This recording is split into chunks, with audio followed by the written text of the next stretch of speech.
Hey, everybody. Tonight we are debating whether or not feminism helps or harms society, and we are starting right now with Mahlij's opening statement. Thank you for being with us. The floor is all yours. Thanks, James, for having me. So I'm here taking the side that, how feminism has helped society. Depends on who you ask. But anyways, there's a few factors that go into it. A lot of things that we were not allowed to do before. So I'm going to start with expanding voting rights. So feminism secured women's right to vote, starting with the milestones like the 19th Amendment in the U.S., 1920, ensuring broader democratic participation and fair governance. Secondly, increase workforce participation. Feminist movements pushed for women's access to employment, raising U.S. female labor force participation from 33.9% in 1950 to 57.4% in 2020, boosting economic growth and family incomes.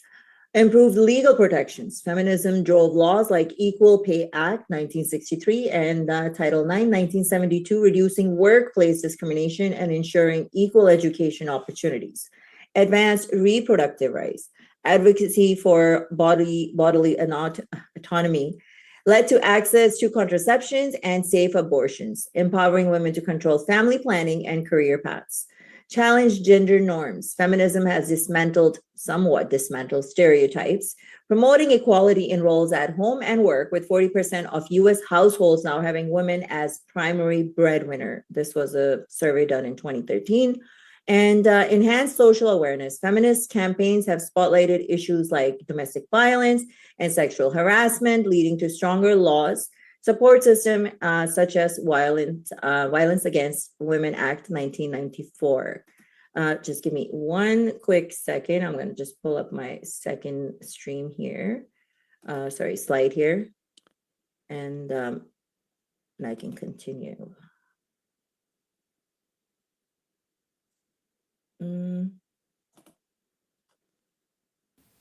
In the meantime, folks, if you haven't yet, hit that like button. We do appreciate your support of Modern Day Debate, as we are a neutral channel hosting debates on science, religion, and politics.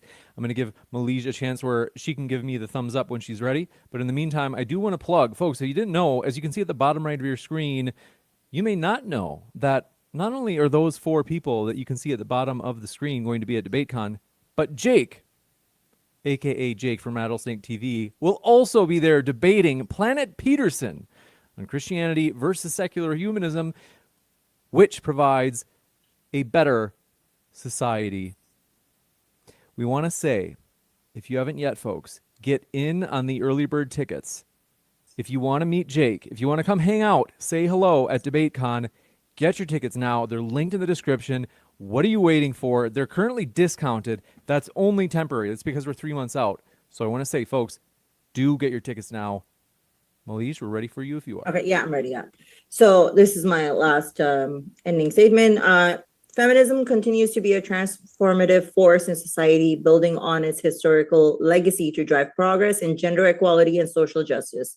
Feminist advocacy has significantly advanced workplace equality, narrowing wage gaps through pay transparency laws, and increasing women's representation in leadership and STEM fields. Tough challenges like persistent disparities remain. Legal reforms spurred by feminist movements have strengthened protections against gender-based violence and harassment, while also expanding parental leave and childcare support in many regions. Culturally, feminism has reshaped media to promote diverse, empowering portrayals of women and non-binary individuals, fostering greater inclusivity in film, literature, and gaming by emphasizing intersectionality.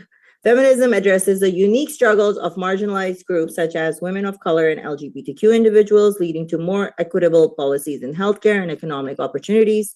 Global feminist solidarity amplifies efforts to secure education, political participation, and safety for women in restrictive environments. Despite ongoing backlash and uneven progress, feminism's impact in 2025 remains vital, fostering a more equitable and inclusive world. That's it. Thank you so much. Thank you very much for that opening. We're going to kick it right over to Jake. Thrilled to have you here as well. Jake, the floor is all yours. Thank you very much. It's great to be with you as well, James. I do appreciate it. I appreciate you giving me an opponent that's not a prostitute. I've been offered a lot of prostitute opponents recently, not interested in really debating them. So really great to be here. Thank you very much for coming out as well, Malige. So one thing that I've noticed from Malige's previous debates is that she'll often bring up the fact that she escaped from Pakistan and say, well, we're trying to bring about the conditions of Pakistan over here, as though this sort of somehow like validates her worldview, but it's actually irrelevant in a way. Comparing to Pakistan to Canada, for example, where she lives, or to any Western nation is like comparing apples to oranges, or at least it is for now. If people like her continue voting for the policies that they support, then Canada will eventually become Pakistan, and that's not an exaggeration, and we'll get to why. So let's start with the culture that she left behind. So consanguineous marriages between close relatives, such as first cousins, are extremely common in Pakistan. Roughly 60 to 65% of marriages there fall into this category, one of the highest rates in the world. Amongst British Pakistanis, over half of the marriages are still cousin marriages, upheld by cultural traditions and shifts in law that allow them to continue. So the consequences are staggering. Children born from these unions face dramatically higher risks of autism, cerebral palsy, learning disabilities, and other neurological disorders. Lancet estimates that around 15% of children from these marriages suffer developmental delays or cognitive issues. And beyond the health, there are also serious concerns about incest and other abuse, but we will move away from that. And you contrast this with Canada, for example. There's only about 1% of marriages are consanguineous, and those are mostly among immigrant communities from South Asian and Middle Eastern communities. So please spare us the comparisons to countries where most people are literally inbred. Now, I don't want to linger too much on consanguinity alone, because the larger issue is how destructive political ideologies, particularly feminism, threaten our cultural cohesion and stability of societies like ours. Feminism as a political force is not about equality. It's about dismantling patriarchal structures and replacing them with so-called egalitarian systems. But in reality, feminism has been catastrophic. One of the things I've noticed is that feminists never care about how men feel about their policies. They champion abortion, open borders, and cultural destruction. And when we object, they dismiss us as monsters who are hurting their feelings. Well, that doesn't really bother me, because I don't care about their feelings either. They're willing to use men to enforce their agenda, and so am I. Politics isn't about emotions, it's about managing people, resources, and power. In order to engage properly with politics, one must engage with a sober mind, acknowledging reality as it is and not how we feel like it should be. This way, we can pinpoint accurate descriptors and advocate for effective prescriptions. And the reality is that feminism has brought nothing but harm. Take abortion, for example. Since Roe v. Wade in the United States, over 60 million children have been aborted in the US. 60 million, that is not just a statistic, that's 60 million lives taken, largely because of feminist ideology. This is the greatest slaughter of human beings in modern history, and it's directly tied to feminist-driven policy. But abortion isn't the only issue. Feminism has also fueled open border policies, demanding mass immigration under the banner of compassion. These policies destabilize economies, increase crime, and dilute national identity. And yet, women consistently support them, swayed by emotional arguments rather than sober-minded calculation. They ignore the long-term costs, both economically and culturally, because their feelings have been elevated above reason. How much longer have I got there, James? Okay, cool. And let's not forget about the family. The nuclear family is the backbone of every single successful society. But feminism has worked tirelessly to dismantle it by redefining gender roles and portraying domestic life as a form of oppression. The result? Declining birth rates, broken homes, and children growing up in unstable environments. Here's the irony. Feminism claims to make women safer, but the safest place that a woman can be is within the nuclear family, with her husband and her biological children. By tearing down that institution, feminism has actually made women less safe and less fulfilled. At its core, feminism is a delusion. It pretends to empower women, but in reality, it's just an endless appeal to men to protect them. Feminists demand rights and protections they cannot enforce themselves. They are LARPing. But history doesn't tolerate this forever. Call it the rubber band effect. I'm sure you're familiar with the rubber band effect. You push something too far and it will snap back, taking away the rights that women once thought that they secured with their picket signs. That is reality. Look at the birth rates collapsing. The family unit is in ruins in many Western countries. Feminism's logic leads to a national suicide. By destroying reproduction rates, feminists invite replacement. Immigrants from the very countries that they fled, by immigrants from the very countries that they fled, and then using the democracy of the host nation, they vote for policies that dismantle the very democracy that they rely on. And the end result, Canada becomes Pakistan. Yes, it is really that absurd. That is the trajectory, and that is the entailment of people like I can't remember how to pronounce her name, but that is the entailment of her view. Now, let's be clear. If women stopped voting tomorrow, not a single Liberal government would ever be elected again. The policies are wrecking our countries. Abortion, mass immigration, the dismantling of the family are overwhelmingly pushed through female voters. So, when my opponent talks about escaping Pakistan, remember this. She and others like her are voting to turn Canada and other Western countries into that very place that she fled. That is the entailment of her position, and it's the reality we face if feminism continues to dictate our politics. Feminism has not strengthened our society, it has fractured it, and has replaced stability with chaos, order with confusion, and reality with a delusion. If we want a future worth living, we must reject feminism, restore the nuclear family, and rebuild the traditions that actually sustain life and culture. That is the sober truth, and no emotional appeal can change it. With that, happy to get into our timed opening back and forths. Thank you very much for that opening as well. And want to say, folks, as I had mentioned, if you had not known, DebateCon 6 is going to be in Nashville, Tennessee. Folks, if you are anywhere near Nashville, Tennessee, or hey, we are months away, flights are so cheap right now to get to Nashville. Even if you are so far away, you're like, oh, I'm in Canada, I'm in New York, I'm in Los Angeles. Very cheap flights right now. Grab your tickets. Right now they are discounted. It's only a limited time that we're giving this discount. Folks, one really quick housekeeping thing is a lot of people have asked, are you streaming them live? I want to do a quick housekeeping thing on this. We're actually not streaming all of them live. They all will be free and available on YouTube for the public as uploads, but not all of them will be streamed live. I'll explain more after the debate on why that is. But do come out. It's not just to see the debates. It's to get to meet people like Jake, get to meet people like Andrew Wilson, Apostate Prophet, Richard Carrier. Everybody's going to be there. It's going to be a great time. With that, we're going to kick it into the open dialogue. Thank you very much. The floor is all yours. James, did you want to do timed back and forths, or did you want to just do opening dialogue? That is true. Okay.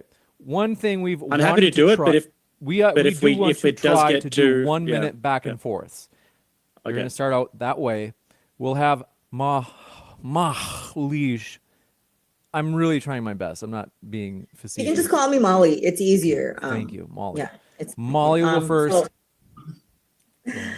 Okay, so a lot was said about me, and I'm so happy that he hasn't called me a prostitute, but I can guarantee you by the end of this debate, he will be calling me one, which I find it very funny because any woman that is out there living her life is apparently a prostitute these days, right? If we're wearing short clothes, we're out on social media, we're just all prostitutes. Secondly, I think it's very important to go and research the person you're going to debate. If you're going to come here and accuse me that people like me shouldn't be here, I'm all against it. If you would have seen my YouTube, which you can't really know because it's all in Urdu, all I do is talk about how the bad system is in Pakistan, and I do not agree with those systems being here, starting with the inbreeding that goes on. It's a huge issue, and I have been one of the women from Pakistan that has been highlighting this. I escaped that system. You think I want to bring that here? You think I want women being stoned to death or the honor killings that I speak about? I speak about all that stuff. So I don't know where you got this, that I'm here to change this. I am all for selective immigrants like Canada used to be, right? Where you had a point system. I came as a refugee myself because we were leaving there as a religious, asylum that we took here, because I'm an ex-Muslim. I left that Islam that you talk about and all those things, that Islam speaks about. Jake, sorry, I lost track of the timer there. Go ahead, Jake. We'll give you 2 minutes to be fair, because that's approximately 2 minutes. We'll give you 90 seconds, split the difference, and then we'll kick it back over to Malij. Yeah, sweet. I mean, Malij, you can just nod your head with this as a yes or no. Do you engage in any sex work online? Do you sell your body online? Do you have an OnlyFans? Yes, but you have to define selling online. So you have an OnlyFans? Yeah, I do. I teach Islam on OnlyFans. Are you being serious? You actually have an OnlyFans where you teach Islam? Yeah, on I teach OnlyFans? Islam. I teach Islam on OnlyFans. Yes. Yeah, are you trolling me, or are you actually being serious? No, I'm being serious. I teach them how to go up and down 5 times a day. I do. Okay, so do you do it with your clothes off? No, I keep my clothes on. Okay, well, I'm just going to disregard what you just said because I don't even know if you're being serious or not right now. But I would call you a prostitute if you were engaging in prostitute behavior, and if you're not, so I don't know even really what you mean by that first part there. That I will be calling you a prostitute by the end of it. I'll call you a prostitute if you are a prostitute, but I don't think that you're a prostitute. I'm going to disregard what you just said because I don't know if you're telling the truth or not. But in regards to the other things, you said that you don't advocate for those positions, but I didn't say that you advocate for those positions. I said that the logical entailment of your position is that Canada becomes Pakistan, because if women are given the power in politics to vote, then inevitably they're going to vote for liberal policies, which is mass immigration, which eventually leads to Canada being infiltrated with immigrants from South Asia and these other different places where they're going to bring in Islamic ideas. This is happening in England. You see in England, they've got this. Yep, go for it. Molly. Yeah, no, you're wrong on that, because so far all we've had is Justin Trudeau, who I don't like either. I didn't vote for the Liberals. Even our Conservatives, they're not Conservatives either. They're also Liberal. The only person that we actually have in Canada making sense, you would call her a right-winger, is Danielle from Alberta, which is a woman that is actually coming out with policies that we shouldn't be just taking in any immigration or any refugees, no checks and balances.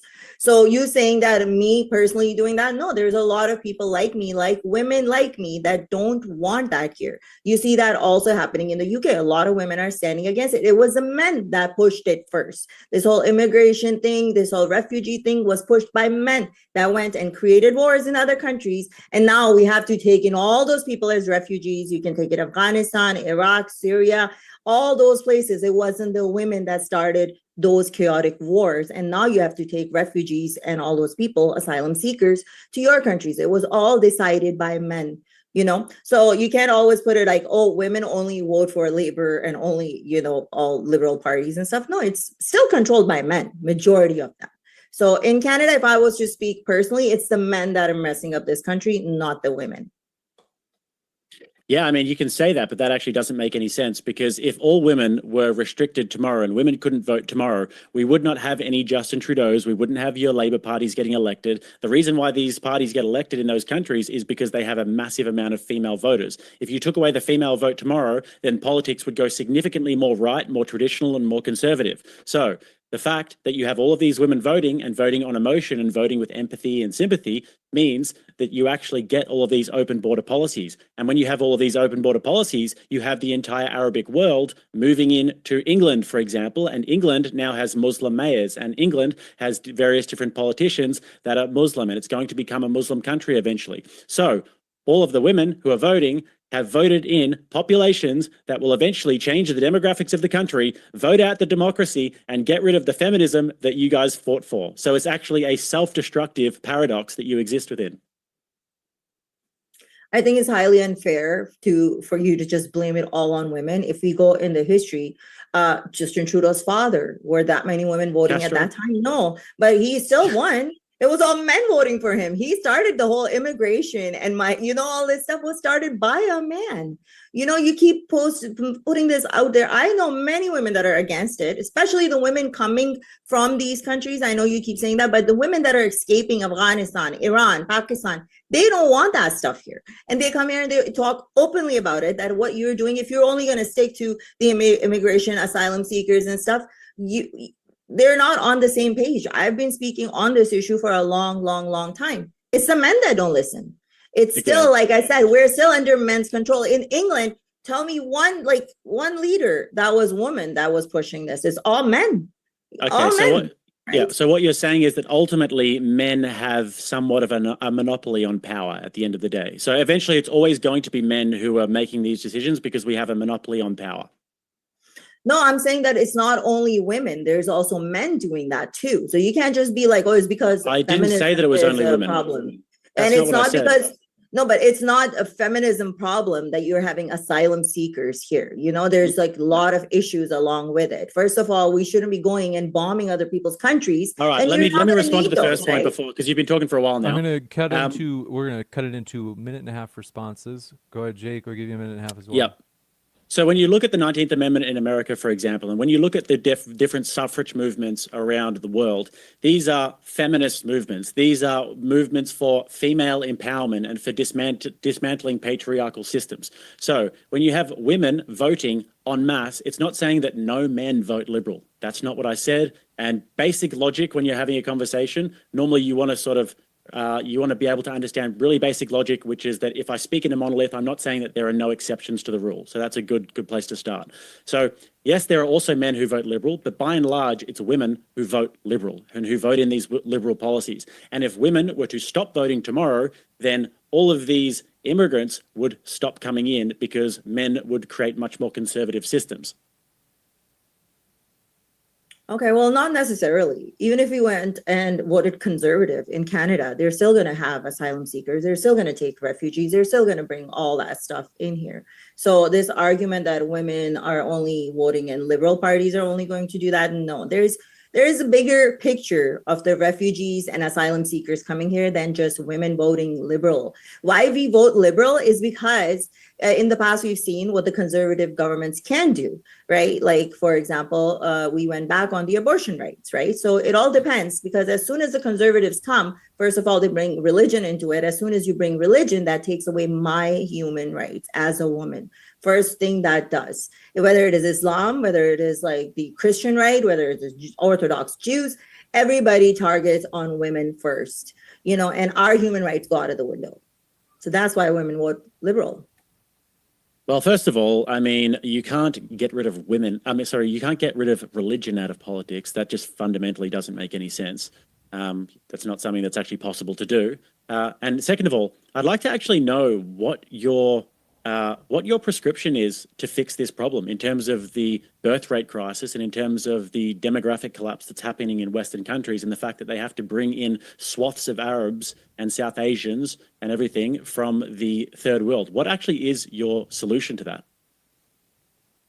Well, it depends what solution you want, right? Do you want a moral solution or you just want a solution? If you think birth rates are declining, then there's a lot of ways to have kids. You know, you can be making kids in a baby factory. I mean, like, you can't just extinct. You can have surrogacy. You can have women that just want to have kids. You need to give women, what would I say? Because you can't work and have kids and all that. So we always have to create a safe environment. And what is that word? We have to give some kind of incentive to women to have kids. Right? You're not going to be working, then taking care of kids, and then, you know, doing all the household work and all that stuff. You can't do it. So if you are having kids, then okay, yeah, you're going to get $2,000 per child for this amount of time. You can stay home, look after your child. You got to give some kind of incentive, right? There's no incentive for women to have kids. But like I said, you're not going to just die. If you think your civilization is just going to extinct, there's a lot of women that want to have kids, pay them the money, and your race isn't going to die. There's a lot of ways to do that. Okay, so baby factories. First of all, we can create some sort of like forced baby factories. That sounds very feminist. And you also said that they can't just work and have their children. They can't just work and have children. Yeah, no shit. That's what we're saying. They can't be in the workforce and being expected to be mothers at the same time. So if you have this worldview where you want women to be in the workforce and women to be, you know, closing the pay gap, whatever that is, then you actually can't solve the problem. So you haven't given any sort of accurate solutions to this problem whatsoever. You basically just said a bunch of things that were kind of incoherent, if I'm totally honest. You didn't give any actual prescriptions, or you didn't give any accurate solutions to this whatsoever. And also, in terms of these incentives that you're talking about, they exist everywhere. Go look at the Nordic countries. Look at the Scandinavian countries. They have all different kinds of incentives. Look at what they're doing in Japan and South Korea and places like this. They don't work. So tell me, what is your actual solution? Well, see, you're asking me because I don't see it as a problem. And you will ask this to a lot of women, they don't really think the birth rate is declining a huge problem, right? It's a men's problem that the birth rate is declining. So you guys need that solution, right? So for me, It's not a problem. And I am a single mother. I work, I take care of my child, I do everything. It ain't easy, but women are doing it, right? Like, and that's what I'm saying. Even if you're giving them incentives, women are like, no, we don't want to have kids, because we have learned from the past that most of the responsibility of the child, physical, mental, everything just lands on us. And, it's too much work and we just don't want to do all that work, right? So the problem is with you guys. Like I told you, I gave you that option. You can go and make babies in a factory, right? Most of the guys are having babies and leaving them anyways, So, okay, so I know that you have a problem with this whole birth rate and stuff. Now, and you don't want women to have abortions. So let me just give you a scenario. A woman chooses to keep that child, right? But the man is not with her. Now she's a single mother, right? You're going to come and criticize her still now because she's a single mother, but she chose to keep that kid. Do you still think she did the right decision, or she's going to be frowned upon now because she's a single mother? Yeah, I'm happy to get into that just after we address what you just said about the fact that you don't think that the declining birth rates are a problem, because essentially what you've just said is that you don't care about the human race going extinct. You don't care about the very culture that you moved to in Canada, about Canadians actually eventually getting bred out of existence. The very culture that you've come to, and you've begged them to be a part of their system, and you've begged them to look after you escaped Pakistan. Now Pakistan is going to come into Canada, is going to replace your demographics. The birth rates don't really matter to you. It's a man's problem. But the Pakistanis are going to come in and they're going to actually enslave your grandchildren. If your daughter has children, her children are going to live in Pakistan, in Canadistan, whatever you want to call it. So how is that not your problem? If you're talking about Pakistan and them coming and replacing, I don't think that is a possibility. But like I gave you an example, you don't have to go out of extinction. If worse comes to worse, you guys can have baby factories. There's tons of women. Believe me, there's tons of women out there that want to have kids. Tons of them. You guys can mass produce babies. Believe me. Okay.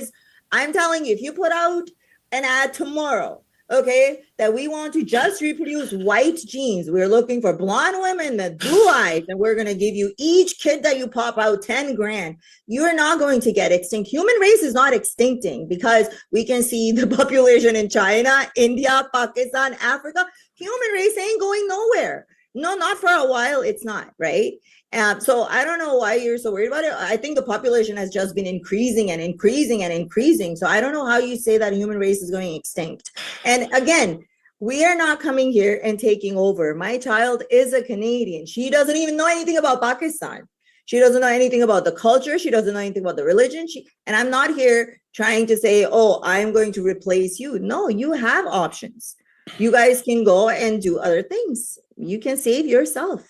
Okay, so all you have to do is take a rudimentary look at the data around the world and all of the different Western countries in Australia, America, Canada, United Kingdom, all of Western Europe, these places. Birth rates plummeting, okay? Birth rates are plummeting in these different places, and also in Eastern Asian countries, in China, like you just mentioned as well, birth rates are plummeting, Japan, South Korea. But the places that are getting more and more people is Pakistan, or Pakistan, as you say, or India, or Africa, or the Middle East, these different places. They're getting more and more people because they breed a lot. So if you are having a demographic crisis in the Western nations, which is happening, the native Western populations are having a demographic crisis, the way in which they're remedying that, because of this democracy that you love so much, because they only want short-term fixes for long-term solutions, they're bringing in lots of immigrants. Justin Trudeau is the worst culprit for this, maybe in the entire world, along with the British. They're bringing in all of these different immigrants, and these immigrants are from places that don't exactly hold your feminist values. So I still actually don't know what your solution to this is. You might say, yeah, it's not my problem, it's a man's problem. Well, it's going to be your problem, because the Canada is not going to go completely extinct, but the Canadian population and the Canadian ideals as you know them will go extinct. That's going to happen. So is your solution, what I know, from what I've heard, your solution is A, baby factories, or B, become Pakistan and it's not my problem. What's your solution? I'd love to know. Oh, you're just putting words in my mouth that I want everybody to become Pakistan. I have no roots from Pakistan. I am the biggest critic of Pakistan and the religion up there. So I don't even know where you're getting all that from. Like I said, You mentioned Pakistan, you mentioned India. Even if you go in Pakistan, it's declining. The birth rate everywhere where women are getting educated, the birth rate has declined. Besides from Africa, where women are not educated and they still suffer. So I know you're talking about men breeding. So now in Islam, you can have 4 wives. So now 4 wives plus 4 kids, of course they're going to outbreed you. That is how it is. What needs to be happening that we don't want that system in Canada. Why do we have 4 wives in Canada and them breeding? So it's not my fault that the government is not keeping checks and balances. They should be doing that. And it wasn't just Justin Trudeau. This whole thing was started by his father long time ago. Okay. And when Britishers also brought in all these immigrants with them, it was for their own benefit. Remember, they were ruling over the Indians for the longest time, right? So they brought them as their slaves at that time, but they didn't think that these immigrants are actually going to get education and they're actually going to contribute into the society. A lot of immigrants that were brought into Canada and US is full of immigrants, like all over the place. So you can't say that only Pakistanis, even some Pakistanis have contributed too. A lot of Indians in US, you see, have good jobs and they have contributed a lot towards the society. So you can't just paint all that over and over. You keep saying that I want to make this Pakistan. If I wanted to make this Pakistan, I would have stayed there. I enjoy the country this is, and I will fight till my last breath to keep it the way it is. Okay, India was a good colony. That is true. But first of all, 3.6 births per woman is the Pakistani birth rate. So it's like at least double most of the Western countries. Yes, it is going down, but it is still 3.6. But I want to just highlight for everybody. I want to give a brief summary of what has just been said here. She is trying to argue the case that feminism does good for society. I'm trying to argue the case that feminism does bad for society. I am saying that we are having a major demographic problem and that I actually care about the ideals of the country that I live in, Australia, and plus of the other Western countries. These are countries that come from a history of different Greek philosophy and art and Roman governance and law and Christian ethics and morality. These are great societies. They're not like other places, okay? They're not like other places. I would like to keep these societies great. She has said the demographic collapse, the birth rate problem is not a problem, okay? I'm saying that that is a problem.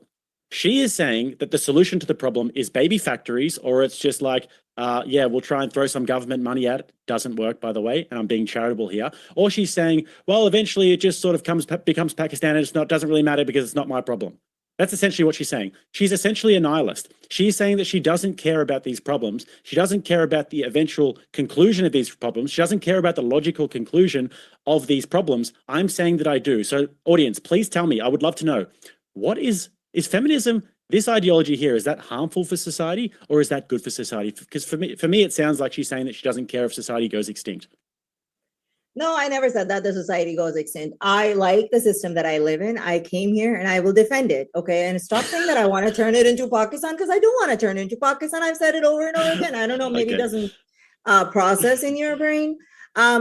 You have to see, the thing is, the easiest thing men can do, they can't poop feminism. Oh, I couldn't eat feminism. Everything is a problem of feminism. The birth rate's not only declining because of feminism. There's a lot of factors that go into the declining birth rate. Maybe men should do a little better, right? But men don't want to change. Men don't want to change anything about themselves. They just want to blame women because they see women having some human rights. How dare we have human rights now, right? So I'm not saying that I don't care your thing is going to die or you're going to extinct. Human species are not going anywhere for a while, okay? If you're talking about the whole world. And I already gave you a solution. Yeah, it depends. If you want that whole family structure and all that, you have to ask yourself the question, why the women are not having kids? It's not only because of feminism, it's because of you men not stepping up to the plate. And we've experienced it in the past, and we don't want to go through that. Even if you ask older women from back in the days, and they will tell you, don't have kids. Don't ruin your lives. Focus on your future. Why do these older women from back in the days where you say that women were very happy, give us these advices, So you guys have to step up the plate. Don't blame everything on feminism. You are absolutely right. I could not agree with you more. All of these women are giving advice to these younger women to not have kids. Thank you very much. I do appreciate you substantiating my point of view there, because we don't have any matrons in society. We don't have any women with the wisdom and the discernment to tell younger women, listen, I know that you're pretty right now. you have some nice boobs, you have a nice bum, okay? But you can't use that sexual prowess to just get everything you want, all of your material expedient desires. You can't use it for that. You actually have to use it in pursuit of something greater. We don't have those matrons in society anymore. What we now have is a bunch of women that were the product of the sexual revolution telling women, do what you want all the time with no consequences. Don't worry about a family. Don't worry about a legacy, anything like that. Now, I also never said, Mahalij, that it was just feminism. But what we are arguing about is feminism. If we were arguing about if men need to step up, then we could have that conversation. But what we're arguing about is, in fact, feminism. So feminism is the idea of dismantling patriarchal structures. All of the most famous feminists throughout society, throughout history have always said that the family is inherently oppressive in and of itself. And in order for women to be properly liberated, they need to be liberated from the shackles of their loving family, from the shackles of their adoring children and their providing husbands, okay? That's what feminism has always been about. So that is destroying the nuclear family in one way. Now, there are other things in terms of the birth rates. You could say that urbanization is another big contributor. The fact that we're living in smaller places, life is becoming a little bit more expensive, sure, but that's not what we're arguing. What we're arguing about is if feminism is harmful or if it's doing good. Now, your ultimate argument here is essentially can be summarized in 3 words. I don't care. That's ultimately what your argument is. I don't care. Because all of these problems that are happening, you're saying, I don't care. I would rather that women are having the dopamine receptors in their brain firing rather than there being any sort of continuity of civilization. That's essentially your argument. No, that's not my argument. My argument, and it's not like I don't care. I care. I care for human beings. And as a human being and as a woman, I want the same rights that a man has. And you don't want that, right? If a woman chooses, feminism is all about choice. If a woman chooses to have kids and have a family, nobody is stopping her from doing it. But there are consequences to that, right? And we've seen in the past what happens. Our grandmothers, our mothers, they raised a bunch of kids. You know, I still know the system that you want. I have seen it in Pakistan. Women are still suffering. They can't get a divorce. They can't. So they're stuck in abusive marriages. They're stuck in such bad marriages and they can't get out. And that's exactly how we were here too. So like I said, you keep blaming the birth rates on feminism, but it's not that. It's the women. I'm not the only one saying this. It's the women that don't care. You keep telling about what is it, South Korea, that the women have started this, the new movement where they're like, we don't want to have your kids. We don't want to get married. You want to extinct, you can extinct. So it's basically all women saying that we don't care. You want to reproduce, go reproduce. Right. But we're not going to reproduce anymore because we saw what we got from reproducing. The absent fathers, the violence against women. You couldn't get a divorce, like all these things. So there is a little, a lot of factors to it. Right. But you just keep coming to one point over and over again. I love this. I love this. It's amazing, honestly. So you're saying that, so even if this is the 3B movement that you're talking about in South Korea. It's a social movement. It's not as big as people make it out to be. But even if that is the case, you are telling me that it's a bunch of women who have gotten together and said, I got all this freedom. I'm going to stop having children. Okay. We're just going to stop having children because we got all this freedom. So, I mean, talk about an argument to put the shackles on a little bit more. Talk about an argument to tighten the reins a little bit. That's a great argument to tighten the reins a little bit. And I'm actually not finished. So we'll keep going. But this argument about the 3B movement in South Korea, you're just making my point that women make terrible decisions. What were the other arguments you said? I actually forgot because I was so entertained by that one. What were the other things that you said there? I need to address them. Hang on. For you, it's a bad decision. For men, it's a problem. For women, they think it's not. I think he's asking what other points, because he'd like to address some of the other ones that he had forgotten, which you had said. Yeah, I forgot one point also that he was talking about. So in Jake's mind, a woman is only sexual. Hold on. I think he's saying that, like, he's asking what was, so basically, like, he gave you approximately like 90 seconds. And so he's trying to remember. I had basically just said that, this is women are choosing now that we don't want to have kids because we've seen what happens, when our grandparents or our grandmothers, we saw what happened. So they're just choosing not to have kids anymore because we don't want to put up with that. Gotcha. And I said, that might not be a big movement yet, but believe me. I want to give Jake the remainder of his 90 seconds.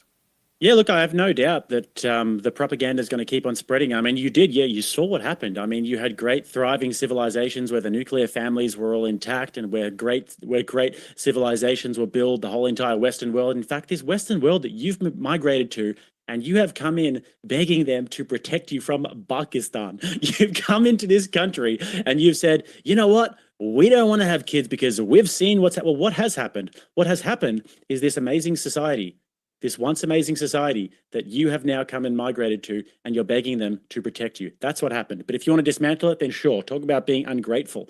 But I mean, yeah, there's no doubt in my mind that women will do this if given the decisions, but also it just goes to show that they're kind of malleable at the end of the day. Women are very impressionable. So if they're going to be given all this feminist propaganda, which is exactly what you're talking about here, about how it's bad to have a family and about how your husband's just going to beat you up and leave you chained to the oven, this was never the case, ever. So they're just eating up a whole entire propaganda narrative that is just not the case. The most safe place that a woman can be is in a nuclear family environment. For Molly? 60% of cases where a woman is found dead is either her husband, her father, or her brother. So it's only 40% of strange men that we have to need protection from. And you keep saying, protect me from this and that. The asylum program, the refugee program that Canada offered me, I came here. And since I came here, I have contributed into the system. I pay taxes, which pays the police, who protect me. I don't need a man to protect me here, because there's a lot of times men can't protect themselves. They have to also call police, right? That comes to protect them. So I don't know why you keep saying that I come here and I beg. I love Canada. I love the opportunity that they gave me, and I'll forever be grateful. But for you to keep pushing that on my face, trying to get people all this propaganda, like you say. And we're very impressionable. Yes, because women can't think for themselves. We have to be told, right? Our personal experiences, our friends' experiences, all this doesn't matter. For you to say the safest place for a woman to be is at home, maybe you should see the stats. 60% of men that have killed their wives. We are actually not safer at home, right? So you're saying like we weren't tied up to the home and to the kitchen, to all that. That's what you want. You want us at home. You don't want us working. You want us at home, raising kids, cooking food. That's what you want. And women are saying we don't want to do that. If that's what you want, we don't want to do it. And it's not only me saying this, actually, if you were to put it that way, my country is still having babies. It's the white women and other women in other countries that are like, no, we're not going to do it. Same thing. Even in blacks, they don't want to have kids. They were having kids more, but even their reproduction has gone down. Asians, their reproduction has gone down. I told you, wherever women get educated, the reproduction goes down. Yes, you're exactly right. Wherever women get educated, the reproduction goes down. Therefore, we should be incentivizing women to not go into higher education and to focus on family. So therefore, the reproduction won't go down, and eventually this culture that you've come on your hands and knees begging to be a part of won't go extinct and become Pakistan, which is the entailment of your worldview. Thank you very much for that. I appreciate it. Also, researchers have consistently shown over the years that rates of violence in cohabiting compared with marital relationships is always much higher. So marital relationships is always much lower in terms of the abuse statistics. So the safest place that a woman can be is not in a single mother household. It's not in a boss babe single life coming home from work at 11 p.m. walking through the city. It is with a husband and her biological children. That's the safest place that a woman can be. But I just don't understand how you even get past this. You are arguing for women to be in higher education and to be in the workforce. You just admitted that everywhere you go where women are in higher education, birth rates go down. Birth rates go down, population get replaced. Population get replaced, Pakistan. Please square that circle for me. First of all, there's maybe like, I don't even know, maybe I have to check how many Pakistanis have come in Canada. If anything, it would be taken over by Indians or Chinese before Pakistanis take over. So again, you saying that I want to turn this place into Pakistan. Again, no, you want to turn it into Pakistan because the men in Pakistan say the same thing that you're saying. Women should not get educated because God forbid, women gets educated, she's going to know about her body. She's going to know about her rights. They don't want that. They want women in the kitchen having babies. That's what they do. Our right wingers in Pakistan, the Islamists, they give us examples of you guys, the right wingers, because you guys are aligned on the same page. And I'm not going to turn Canada into that, but some right wingers here that are very conservative want women to go backwards like we were in Pakistan. I don't care if it's Pakistanis, if it's you, or if it's another Asian that wants this. Yes, education is very important. You know why? Because when you get married at 25 and 10 years later, that man finds somebody younger and leaves you, guess where you are? Guess where you're left? With nothing, with the kids, with no education. And God forbid you go on OnlyFans and do something, then you're also labeled as a single mother and a prostitute. No one's going to question that man, right? So you need that education to lie upon so you can support your own self.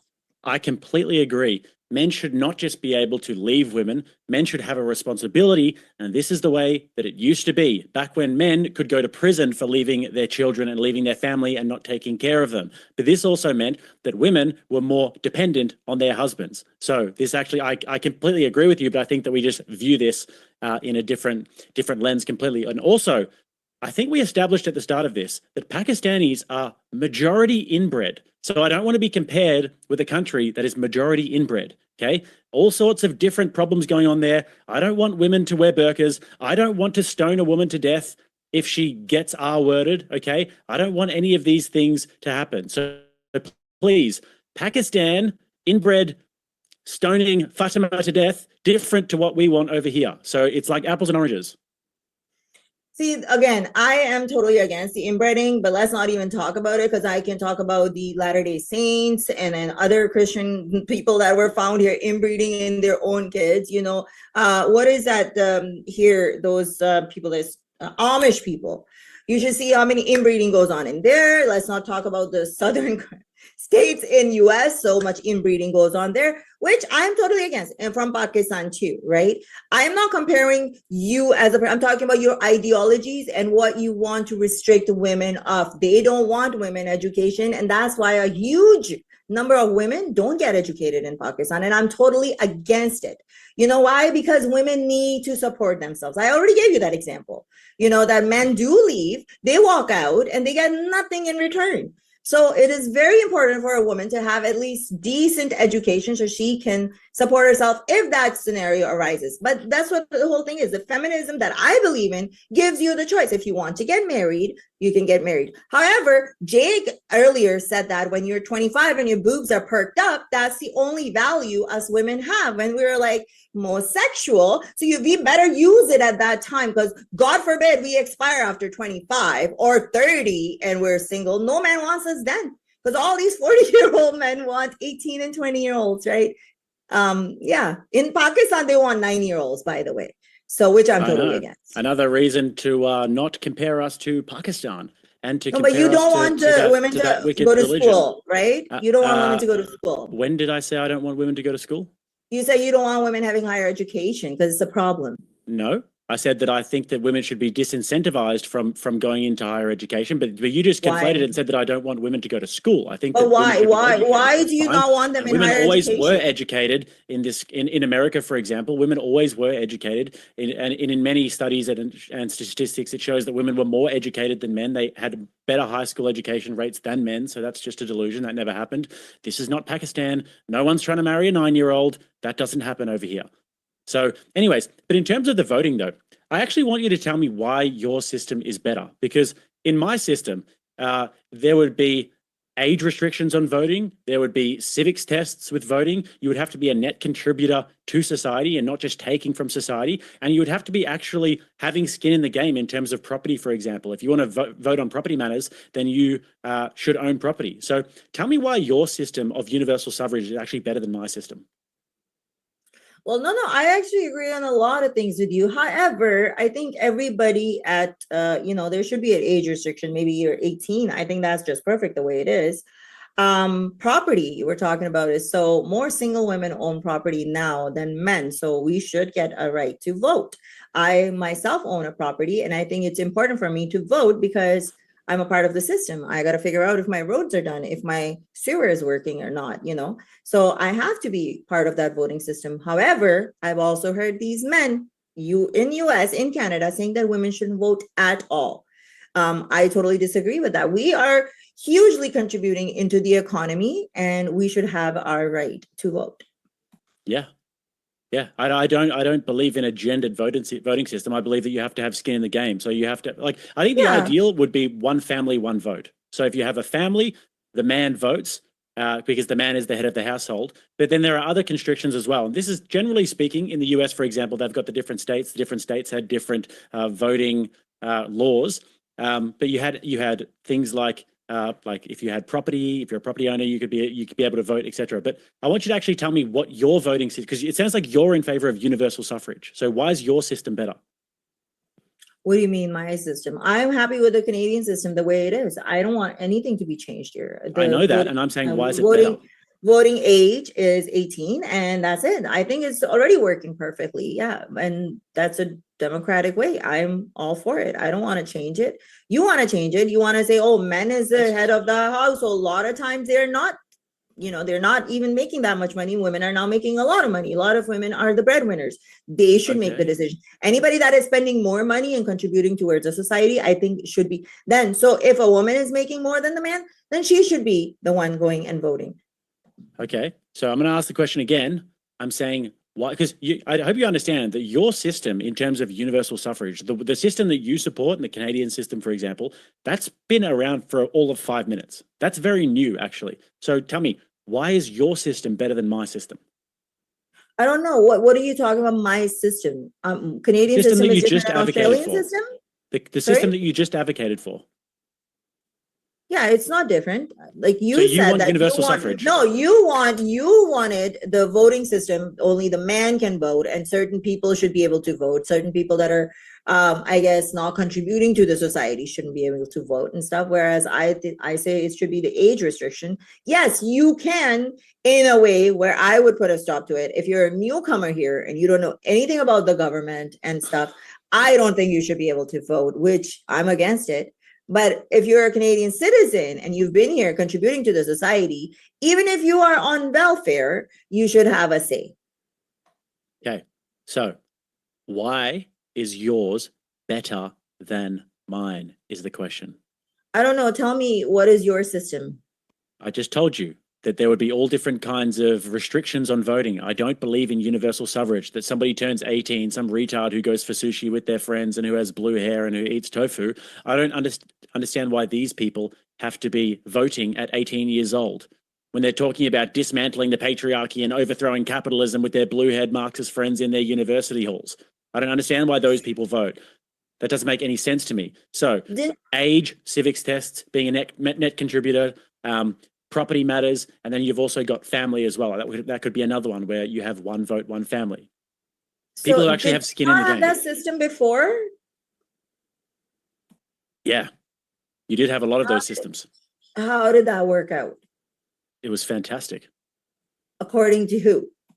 I mean, so back, just for example, you go back into the history of different Western countries. And by the way, there was no universal suffrage really like until the 1920s for a lot of these countries, but there wasn't too much difference between men and women. In the US, it was maybe a little bit more, but they had different states who came in at different times.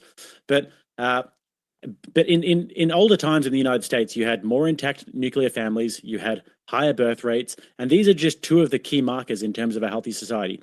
Intact nuclear families and intact birth rates where your society is actually propagating. Society used to be a lot better.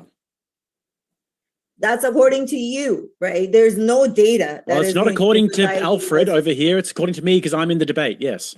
Okay, yes, according to you. For you, families, the nuclear family that you call it, a lot of women were not happy in those families. I don't know what you're talking about. Like prove it. Even in US.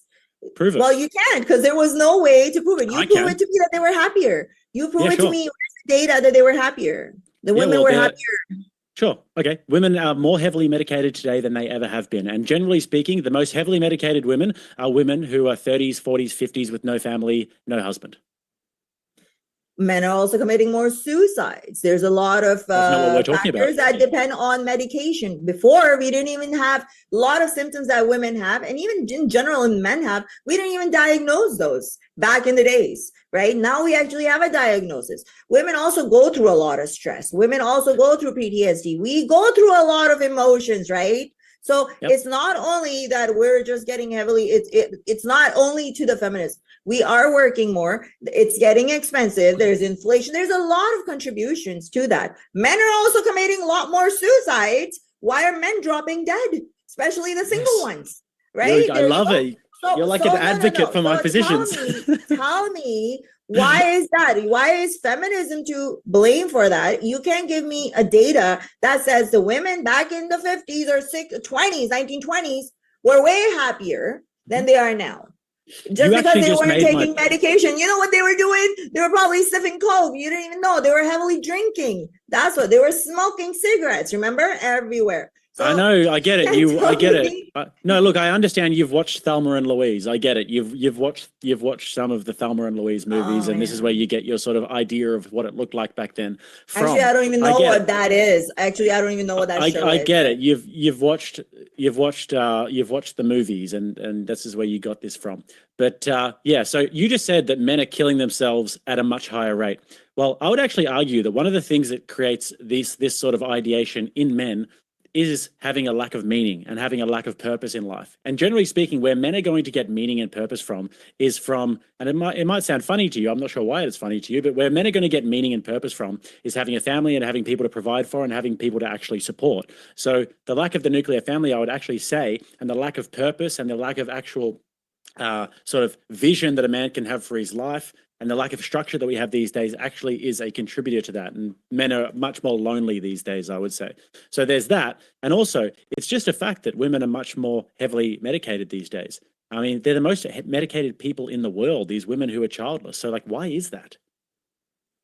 I don't know. There's a lot of contributions to that. I don't know. You'll have to show me the data. I know a lot of women that don't have kids and have kids, and they're not on any kind of medication. Like I said, we do have a lot of hormone issues. You know, you don't know what's going on in somebody's body or whatever is going on. Secondly, like, again, I'm going to tell you, a lot of these things people had before too, but they were not diagnosed. There was no diagnosis. There was no medication for it.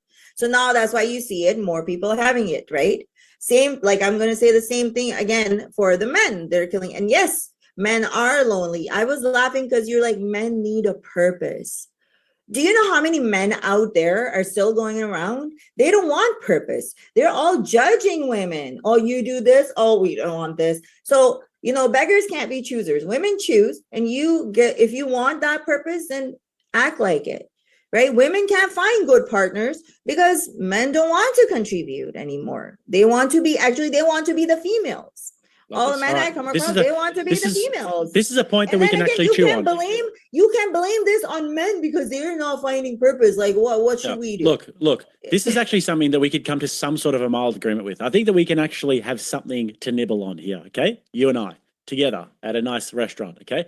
Listen, so you're saying that all of these societal contributors, all of these different factors mean that women would love to find a good partner and they would love to be provided for and they would love to be protected, but these factors here, well, women are sort of pulling away. But then you're saying men don't want this. They don't want the purpose, right? All of these societal contributions and these societal factors here, they're all there. But the reason why men aren't leaning in is because, well, they don't want it. But women would love to have it. But it's the societal factors. Don't you think men would also like to have this if women weren't trading around like hoes on the internet all day and if they were actually marriage material? Don't you think that men would also lean into it if those societal factors were different? I think men have a double standard, right? Men have double standards. They want all these hoes online because who makes them hoes? First of all, it's all the men watching them. It's not the women going around watching them. They want all these hoes, but they want them only for one night stand, right? They only want to, bang them and just move away and walk away. And then they're going to look for and define a hoe. Because I don't know. I see some women that posted in a dress and men are calling her a prostitute and attention seeker and this and that. So if you're going to go that way, then yes, women are going to, take back. You have to understand, like I had this guy the other day and he was like, women have too many standards. Like they want this, they want gifts, they want this, they want that. And I'm like, why are you shopping for a Ferrari when you can only afford a Honda? I know of tons of women that are poor that would love to marry you. Okay, this was a Pakistani guy. And I'm like, but do you go in those slums looking for those girls? No, you don't go looking for those girls. You go looking for the girls that are high maintenance, that are out of your reach. Go for the ones that are there. Women are there.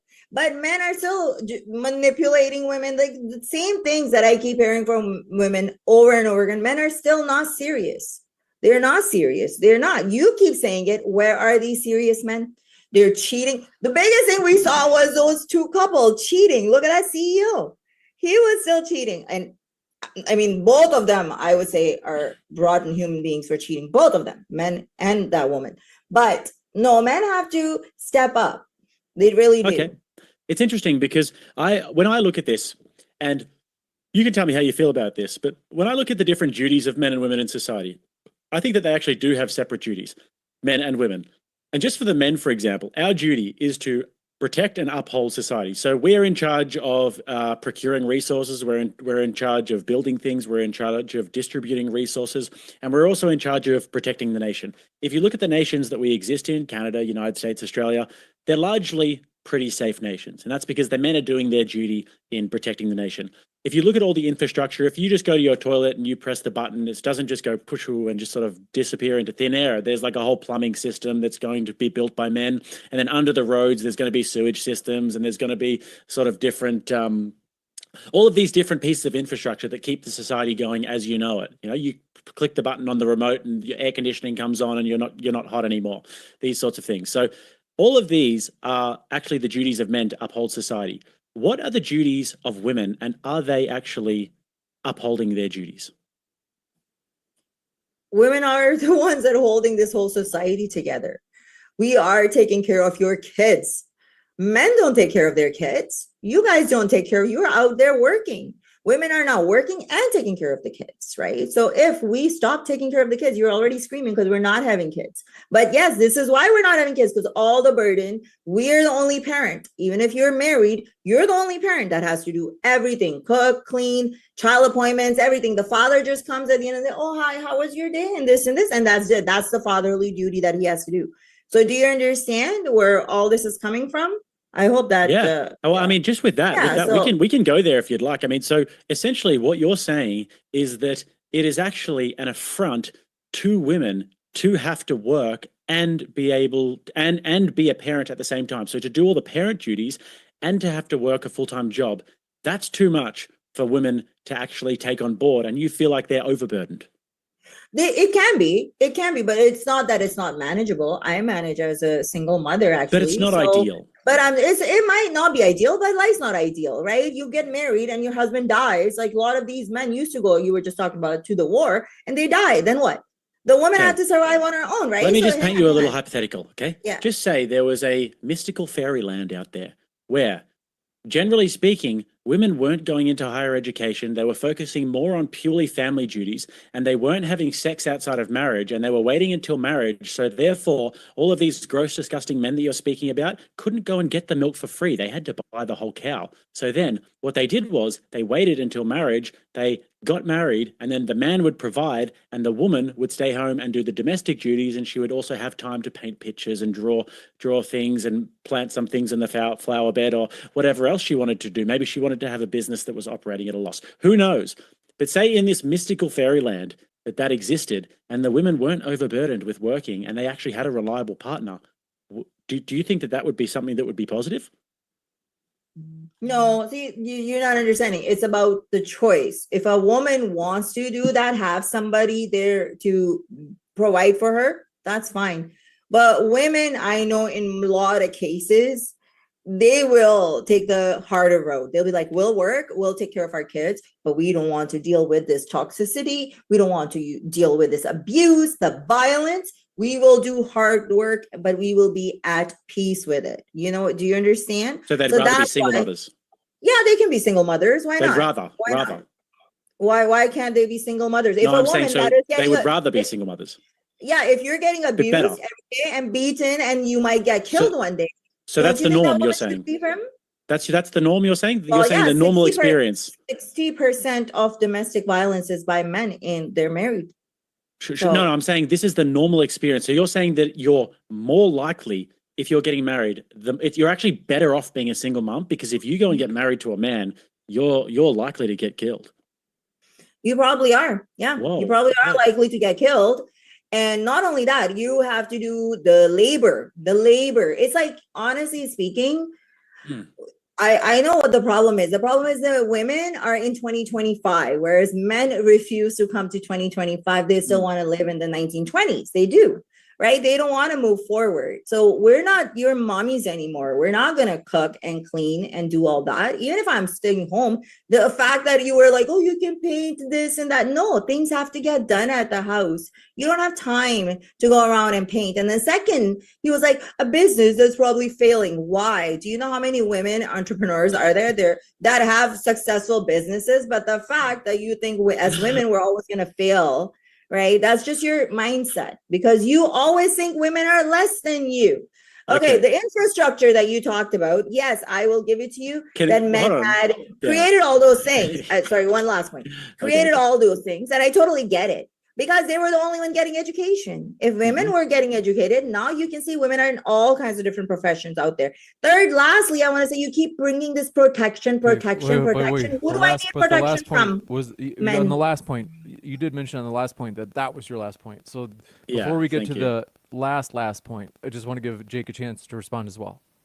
Well, I mean, I just find this, and I want everybody who's listening to really take a note of what you're hearing right now. And I know that a lot of you guys would have actually, you would have internalized this by now, but what she's arguing for is a single mother society here. She's arguing for the destruction of the nuclear family. She's arguing for the dismantling of the nuclear family. She's gone and watched Thelma and Louise, and she's watched some old Hollywood movies about the wives popping Valiums and sniffing and smoking cigarettes and being miserable, the feminist propaganda. And she's now saying that you're better off as a woman to be a single mother.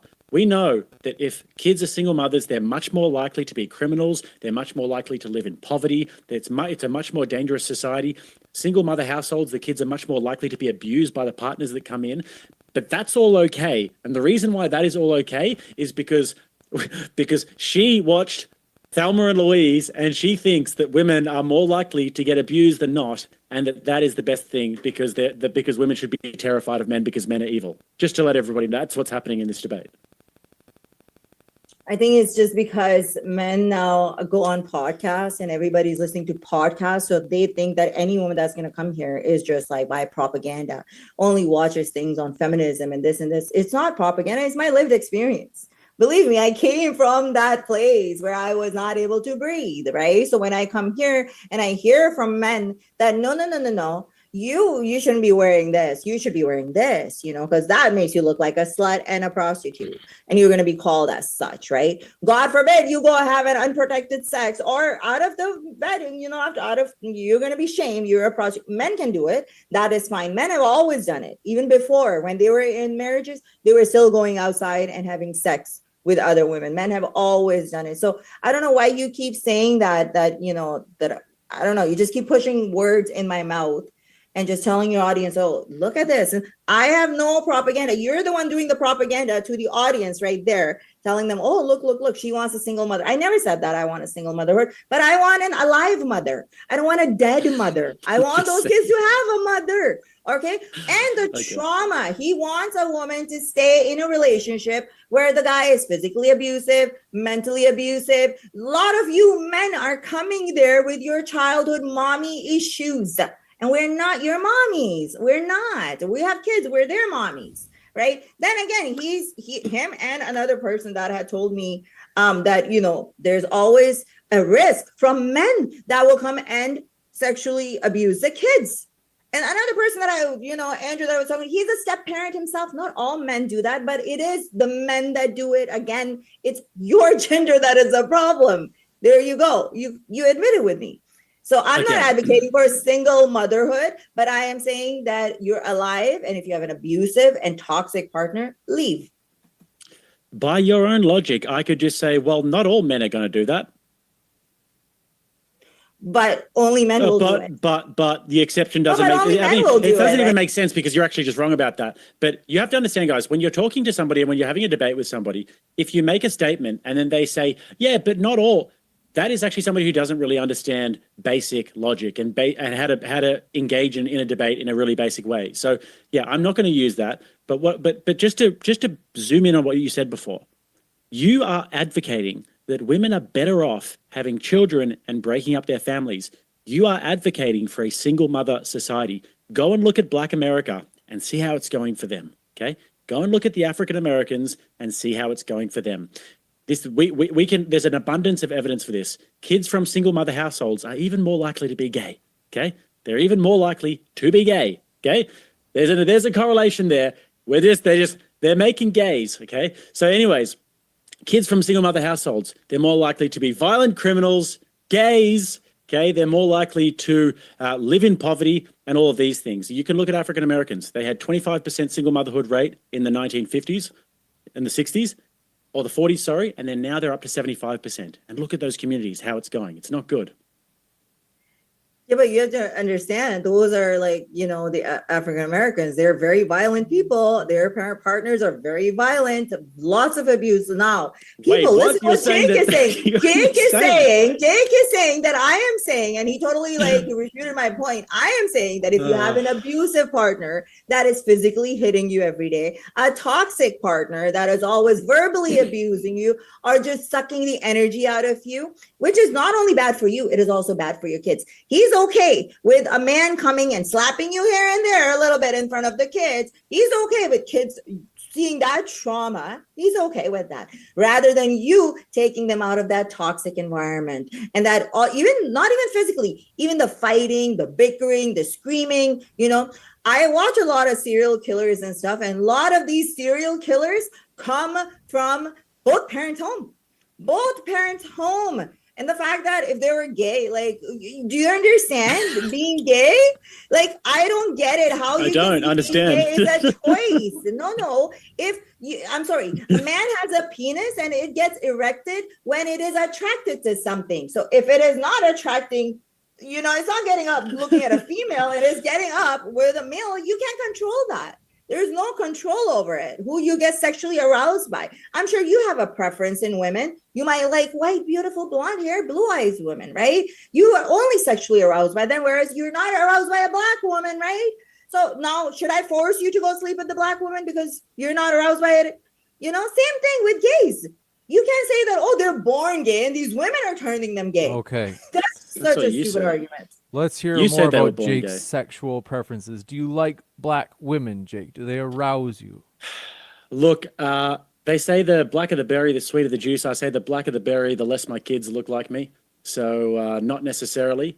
So I'm more into the Mediterranean sort of looking girls myself, actually. So like Italians, Greeks, Spanish, that sort of thing. So yeah, you were wrong about that. I don't like the blonde hair, blue eyes as much, although I was just giving an example. Yeah. I can deal with it if it comes my way. But anyways, Mahalij, I would love to know, what percentage of women do you think are actually being murdered by their husbands? A huge percentage. In the United States. What percentage? I don't know. I don't know the number. I can Google it. You had to give it like a rough estimate. What would you say? Just a rough estimate. I don't know. 60%. So you think 60% of women in the United States are being murdered by their husbands? Yeah, that's the last time I checked. That was the number. Yeah. Okay, cool. I'm just going to leave it at that for the chat to decipher. Wait, to be clear, I think that Mahalij, you're saying, do I understand right? Just because I think there's a miscommunication, I could be wrong. I think you're saying that of the women who get murdered, 60% of the time it's their husband, not that 60% of American women get murdered by their husband, right? Yes. Okay.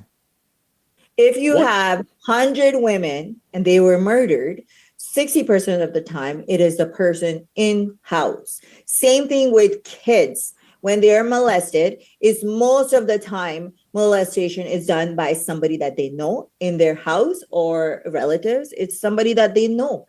It's 40% of these strangers that we need to worry about. All right. But if you had 100 women who got married, Just 100 random women getting married. How many of them do you think would get killed by their husbands? I don't know. Even if one gets killed, that's too many. But I would agree with you. But how many do you think it is per 100? How many do you think I don't would know. get killed I can't give per you a 100 number marriages? on top If of you my had to guess, head. though, I'm saying because you seem to have this idea that women are more unsafe getting married. You've said this, so you've advocated for women to not get married for this matter. So you must know. I'm not, I've You must never said that know. women shouldn't get married. If somebody wants to get married, I am no one to tell them not to get married. It's You their said that choice. it's unsafe for them. It is unsafe because in studies show, again, I'm going to tell you, studies show that 60%, okay, are the ones that have been killed by their husband, family member, father, brother, uncle. It's the men of the family. Okay. Okay. Do you understand that or no? So just bear with me here, okay? So just say out of 20 million, 10 women were murdered, okay? And 6 of them were by their husband. Just say that was the case. Would you still advocate, based upon those numbers, for women to not get married because of those 10? First of all, I never advocated for women to not get married. It is a choice. Feminism doesn't say, oh, you shouldn't get married. I don't say it. Yeah, you shouldn't get married. I have never come across any feminist that's told me, oh, Molly, you should never get married. No.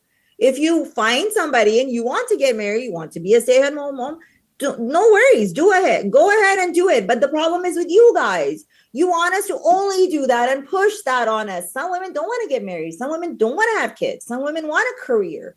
That is a choice that we want, and we should have that choice, right? We shouldn't be forced to have kids. Imagine a woman that is forced to have kids. You think she's going to provide? She's going to take care of those kids because she was forced into that? That was your prescription before. You said that there should be baby factories, not me. But anyways, well, no, baby factories are the ones. It's my turn to speak, Mahalish. You can actually Baby speak. factories You can different. speak next. I'm just going to say what I was going to say. The Violence Policy Center estimates that only 0.84 women out of every 100,000 who are married are murdered by their husband in the United States. 0.84 out of 100,000 in the United States. And you're advocating that it's such a danger that women should not get married. It is a danger. No, I never said that women shouldn't get married. So don't is what keep you putting said. words in my mouth. No, I did not say that women should not get married. They have a choice if they want to get married. But yeah, you no have shit. more likely your husband will kill you. So you're saying that it's better that women do get married and keep their families together. You're saying that the nuclear family is a good thing. If you have a husband that is not beating you up and is contributing and is loving, yeah, no problem. But if you have an abusive partner that is going to kill you, toxic, then you should better off alone for you and for your child. Yeah, I mean, I don't know. Maybe there's somebody else debating here that's arguing that if a man is beating his wife and going to kill her, that she should stay with him. Maybe there's somebody else who's arguing for that. It's not me, and I don't know who. Maybe James. James, is that something that you're arguing for? I don't think I've heard you take that position. No, you are. All So right, who cool. has said that? I never took the position to say you shouldn't get married if the man was there, if you have a good man and he's taking care of you and everything. And there is good men out there. They don't talk in these talking points though. That you have been talking about though. Yeah, well, I mean, you're much more likely to be abused if it's somebody who is not you're not married to. So if it's like a boyfriend or something like that. Yeah, you're much more likely to get abused by a boyfriend. Yeah. No. Well, even then, even if you're getting abused by a boyfriend, it's men, right?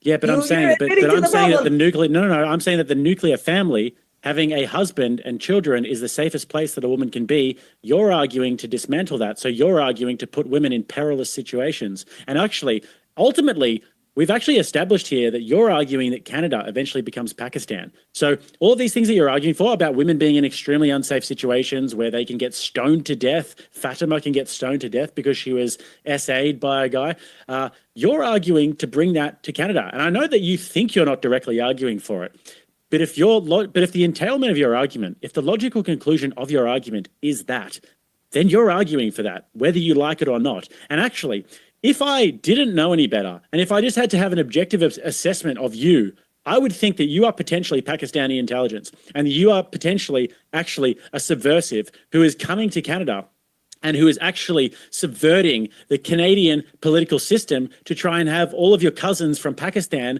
coming in and marrying each other and coming into Canada and actually subverting the legal system and having it become Pakistan. And I'm actually suspicious now. Oh my God, I love it when men can't answer my logical point. So they have to go on to character assassination. Well, thank you so much. Because you know what? So far, I was always being called the raw agent, the Jew agent. Now I'm an ISI agent. Thank you so much. You know, I can't even go to Pakistan because as soon as I get on the plane, because I've committed so much blasphemy, I will be arrested. This is the thing. This guy will say anything. I am promoting stoning of women, like to the extreme, without any evidence, without anything. Oh my God, like just going to the extreme. This is the thing. When you give them a logical argument, all he can do is put tags on me. Oh, she's an ISI agent. She just wants to make Canada into Pakistan. No, I don't. No, I don't. You want to bring those Pakistani values. A woman should be in. This is a whole thing that the family nuclear woman is better at home. You're only made to have kids. Your only purpose is to serve men. That's what you're talking about. And that's what those Pakistani men talk about. And I don't want that in Canada. I want women to have a choice. You want to get married? Go ahead, get married. You want to be a single mother because he's abusive? That's your choice. If you want to have an education, have a career, that's also your choice. I believe in choices. You don't.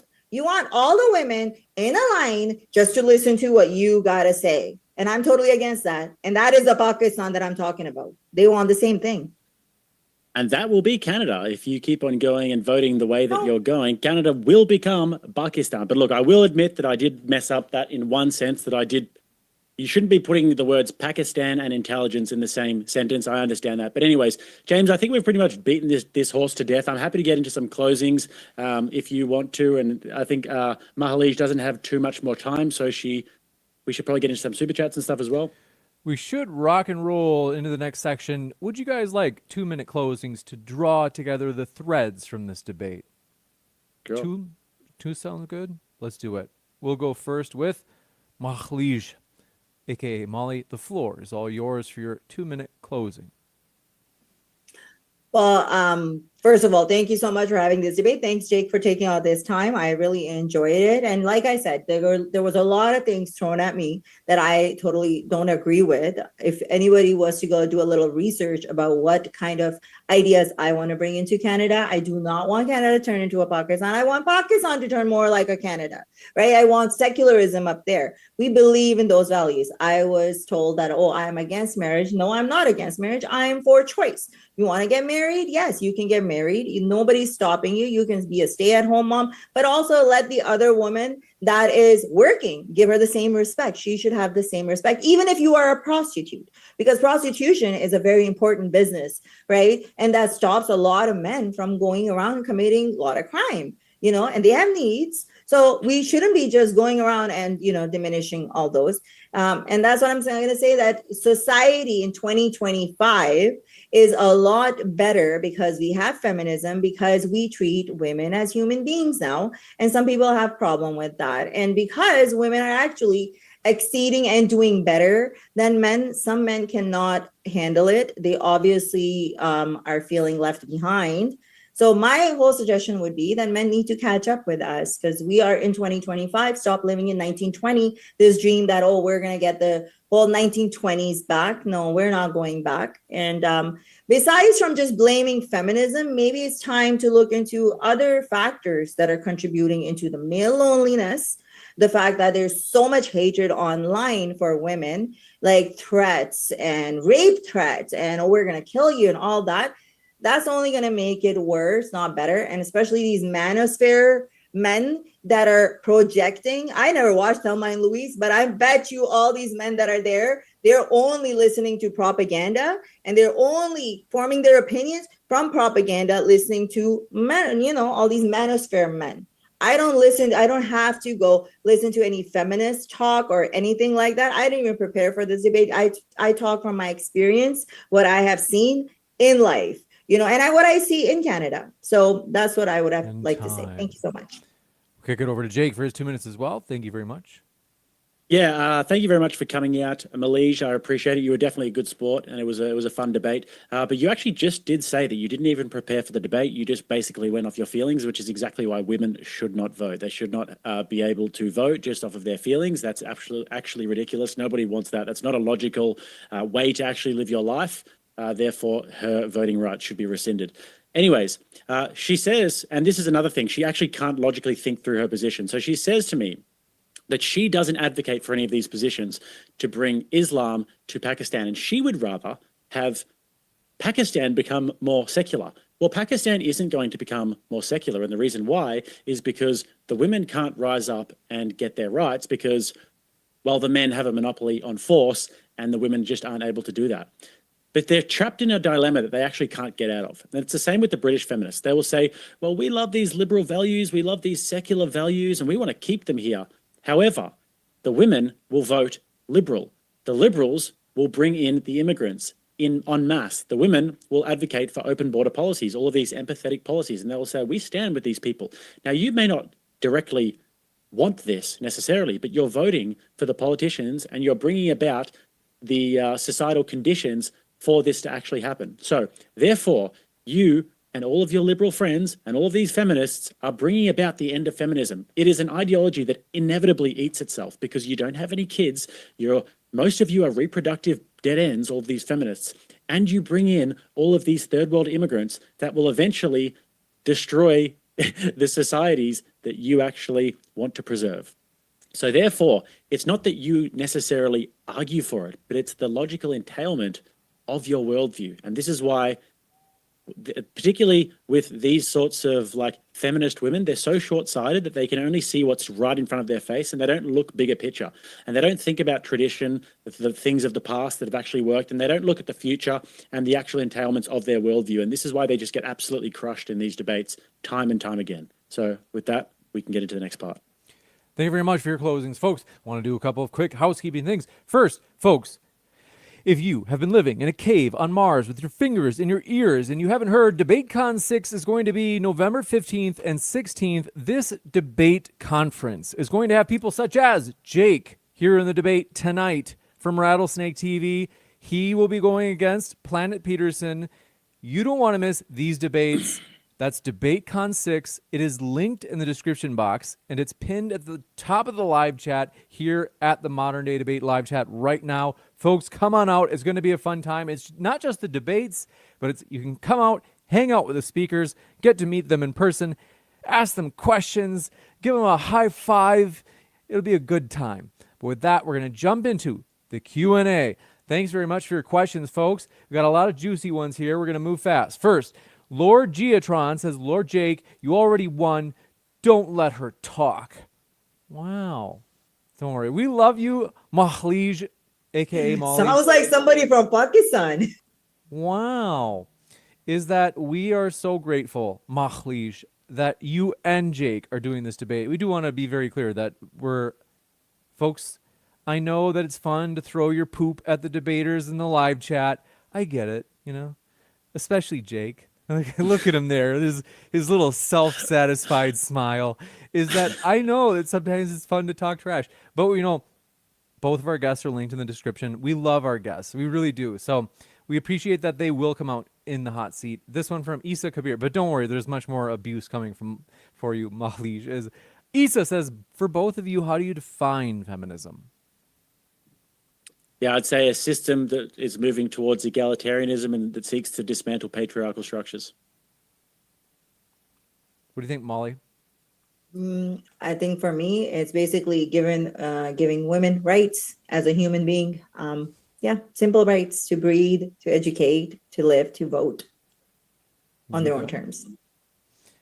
Thank you very much. This one coming in from Trumpinator. Says feminism and women's rights is the reason why women aren't having kids. Job comes before the family.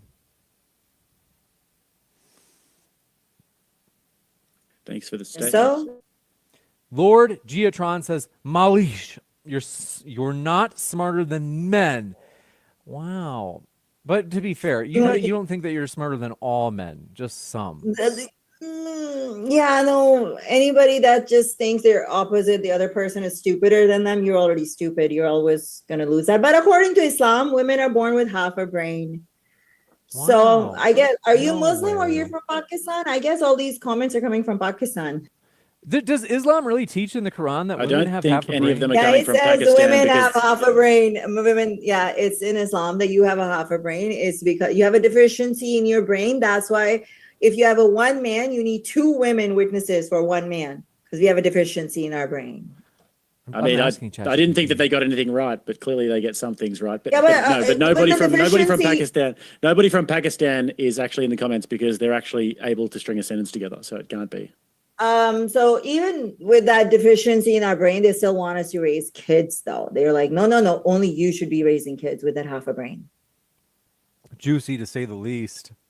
I do appreciate this. All right. Trumpinator says she doesn't value men because of feminism. Malige, is this true? Do you value yourself? I think men don't value themselves. They're not feeling valued. He said it himself. They're feeling lonely. They don't feel that they're on the same, and I totally get it. I totally get it because I've dated men that don't make as much money. I'm more successful. I have more my own house, and they're not at the same level at the same age. And I can see how they can get intimidated. And yeah. You got it. This one coming in from Trumpinator Strikes Again says women need to go back to being barefoot and in the kitchen, and that's the bottom line. Wow. I think they're trying to troll you, Mahlish. I think he's speaking from a cave. Wow. Darling. This one from Bite Me XD says, "Lady, I hope, but you do a good job, Mahlish."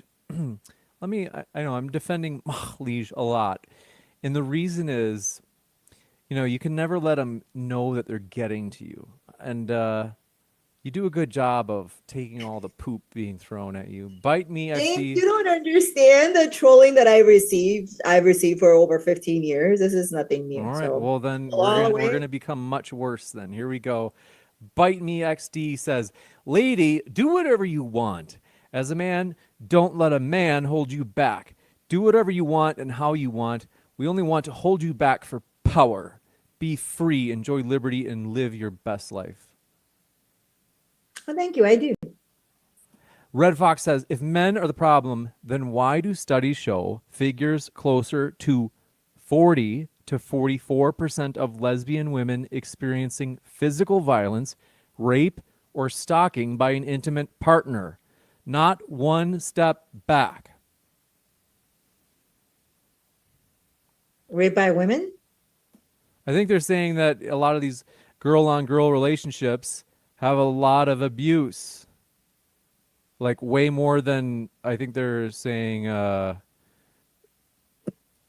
can't be way more because there is more heterosexual couples. So let's still, well, men will that's take like the lead you're in that. reaching for the lowest of low fruit on that. But the point is, let's say that it's 44%, as they say, or even 40% of lesbian so-called marriages, whatever you want to call it, have violence or rape, etc.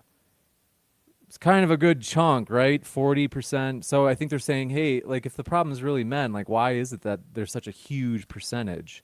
Because that's way more than I would have expected. Because it also in lesbians, there's one woman that is going to pretend to be the man. So she has to be that masculine energy. She gets into it. And those masculine traits, I guess, includes violence, right? So again, it is manly to be violent. And then when they turn into this, there's a man and a chick, right? Even in those relationships. So yeah, that's a manly trait that they portray because they're very masculine and they want to keep that. So that's the only answer I can give you for that. You got it. This one coming in from, do appreciate it. Daniel O'Brien says, Mahlij has a Muslim OnlyFans. Wow. Wow. Daniel I'm O'Brien says, non-Muslim. I'm an ex-Muslim. I left that religion a long time ago, but I do teach Islam. In a way, if you want to say, I troll Islam on OnlyFans. this one from Daniel O'Brien. Oh, that's right, because that's kind of like a kink, isn't it? Like, no woman wears the what's the hat called? The hadith. No, not the hadith. Hijab. Hijab, thank you. Yeah, I also have another brand coming that says I love haram, everything haram. So that also goes on there. I love everything haram. That must be what they mean by Muslim OnlyFans. Oh, okay. Like you're trolling. Okay. Thank you, Daniel O'Brien says for James. Appreciate you, Daniel O'Brien. Serving Christ says, Mahlige, as a society, why not encourage women to marry and have children in their 20s and a career in their 30s if they so desire? Why push career first and risk involuntary childlessness? Why don't you say that to men? Like, I don't understand. No, because it's just your years, those younger years is where you need to go and study. You can have children, like people are having kids in their 30s now. There's no problem in having kids in their 30s, but you need to have that education. God forbid that marriage doesn't work out, right? And even now men have problem giving, half of their, because women will take half of their money. So they don't want you to have anything. You're going to be left with zero. Okay. And with a child probably to take care of 100%. So you need to have that backup. You need to have some sort of education, or you're going to be going prostituting yourself, because that's the only thing that's going to be left for you to do.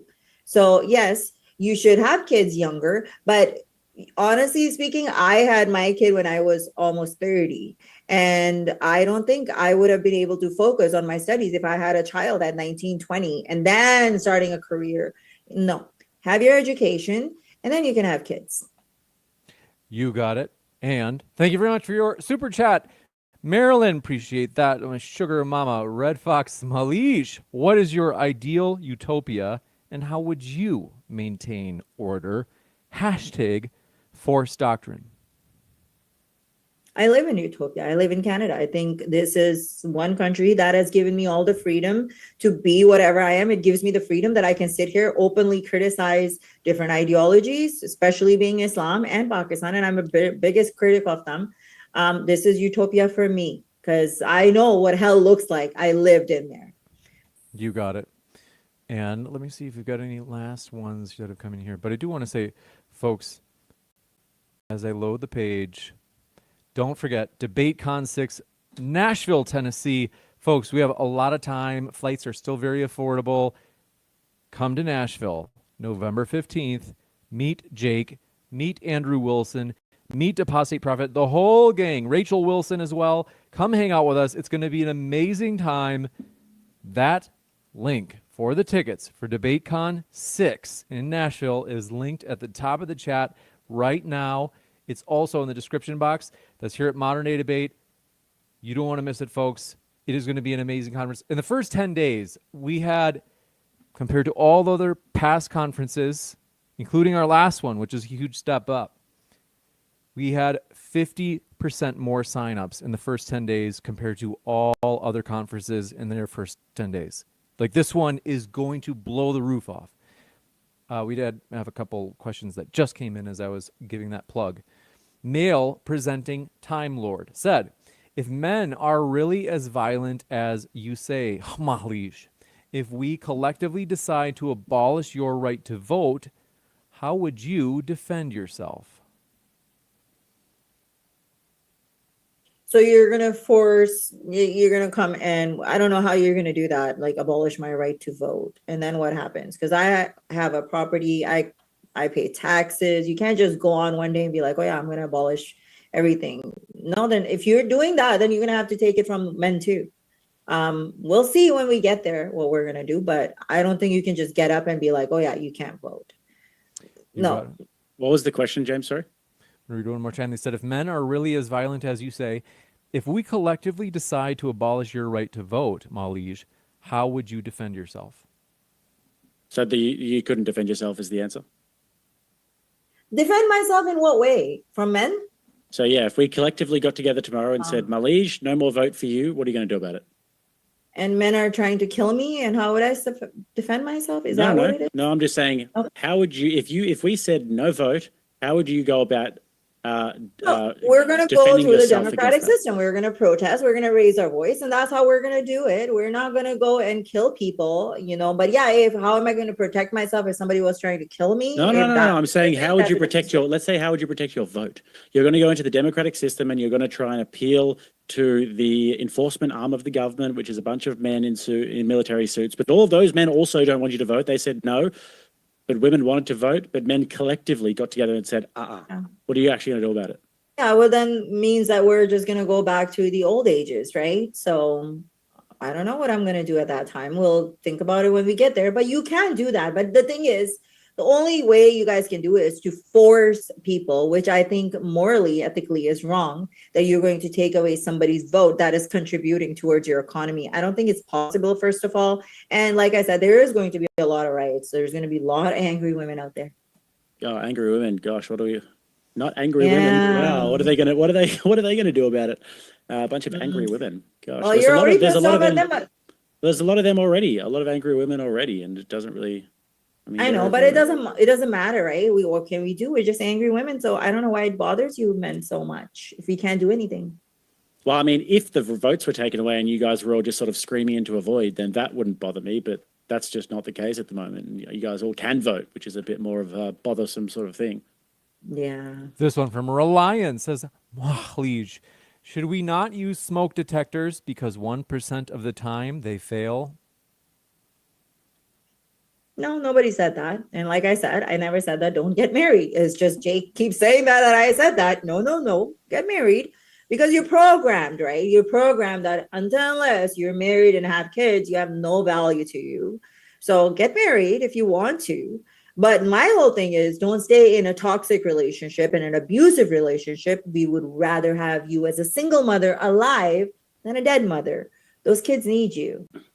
Yeah, I mean, nobody ever said to stay in a toxic and abusive relationship. Once again, that no one has ever argued that. So you're arguing against a figment of your imagination at this point. You're arguing against Abdul from Pakistan, and Abdul actually isn't here.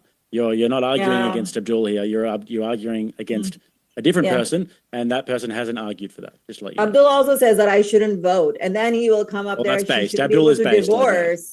Abdul is correct about that. Then comes he shouldn't be able to divorce, and there comes your thing, right? So it doesn't just stop at voting. Then it's going to be like you can't work, you can't get education, you can't divorce. Going back to the 1920s, where you want us in the, like the guy said, in the house, in the kitchen, bare feet. Pregnant. I mean, for an inbred guy who's married to his cousin, that's actually a pretty bloody good point by Abdul to not let you vote. But yes, I mean, 1920s, 30s, 40s, 50s, back when the family was strong and back when communities were strong and all these sorts of things, I think it wasn't the worst time to be alive. This one from Even Lord says, all the women in Iceland went on strike and the economy wasn't affected. Let's see, is this a bad word? Is Dalit? D-A-L-I-T. Dalit, that's an Indian. That's Indian. Like, see, you guys are so ignorant. You don't even know what Dalit and what I am from. He's saying I'm Muslim. He's saying that I want to bring Islam here. Now he's bringing Indian Dalits into it. What does that have to do with me? They don't bring the mortal enemy. Don't bring up the mortal enemy, India, guys. Far out. No, I love India. I'm not their enemy. They don't know that Mahleesh is Pakistani. And I'm not trying to brag, but I have to say it because Mahleesh won't say it herself. But it's a pretty cool, a former Miss Pakistan, I might add, which is pretty... Not much competition. Not too bad. This one coming in from, they say, the crazy feminist with white fever. Let's see. Big ups, Lord Jake.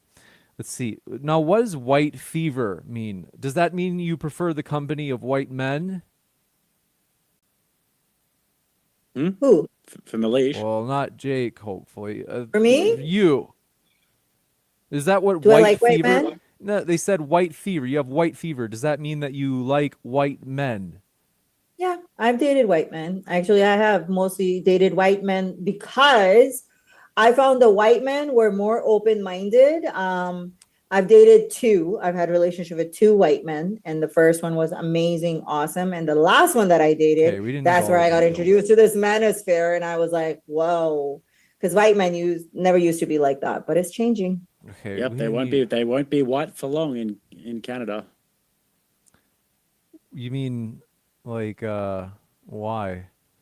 Oh, I mean, Well, there was because look at natives the here look at before the whites demographics. came, right? So you can't be all white always anyways. There's a Well, I mean, natives that I were bet here you're not before I you. bet you're not dating the natives.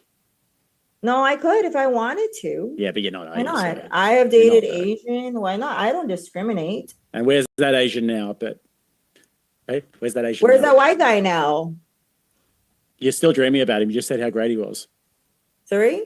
You're The still first dreaming guy, about him. he was a You're great still guy. I fawning mean, over him. he didn't beat me. He wasn't toxic. He didn't call me names. He was a great guy in that way. Things didn't work out. And That's that's fine. what white guys do. But you want to destroy our society. No, they don't. Anyways. Because the last one that I saw, I told him he should move to Pakistan with his thinking. Because I told him to convert to Islam with his thinking. He should definitely go there. Now, okay, so now that we've established white fever, what that means, let's move on to the next question. I didn't know that was like a phrase, but A lot of white men have brown fever. You know what they say? I don't. Are you like? Don't get Once cocky. you go, We're going to the once next you one. go brown, all the other colors let you down. So white men love me. Wow.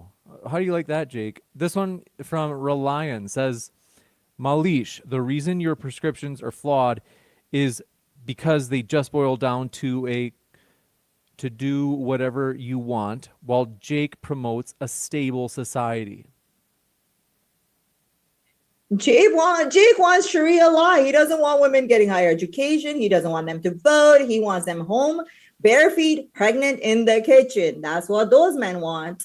You guys want to go into 1920s. Like, I don't want to be in the 1920s. I want to be in 2025. This one from Allahu Akbar. Even Lord says, James, great to see you. Thank you for your kind words, Even Lord. I appreciate that. And looking for any last questions here. Just we're going to put a new poll in the chat as well. So we just put one poll. Did you hit like? And you can respond yes, and it pleased me, or I forgot, but I'm crushing it now. We're going to put up a poll right now for our dear friends Jake and Mahlish. We're putting whose arguments. James, while that's happening, I'm going to quickly go to the toilet. I really need to be. I'll be back. No problemo. Whose arguments were most persuasive tonight? And you get to pick from Jake, of course, or Mahlish. That is in the live chat at Modern Day Debate as we're streaming right now. If you're watching on Facebook or X, we're at Modern Day Debate at YouTube. That's the main hub. And you can vote on that poll right now. And then right above that poll is the link for DebateCon 6 tickets. You don't want to miss this conference, folks, for real. As you can see at the bottom right of your screen, it is packed with talent.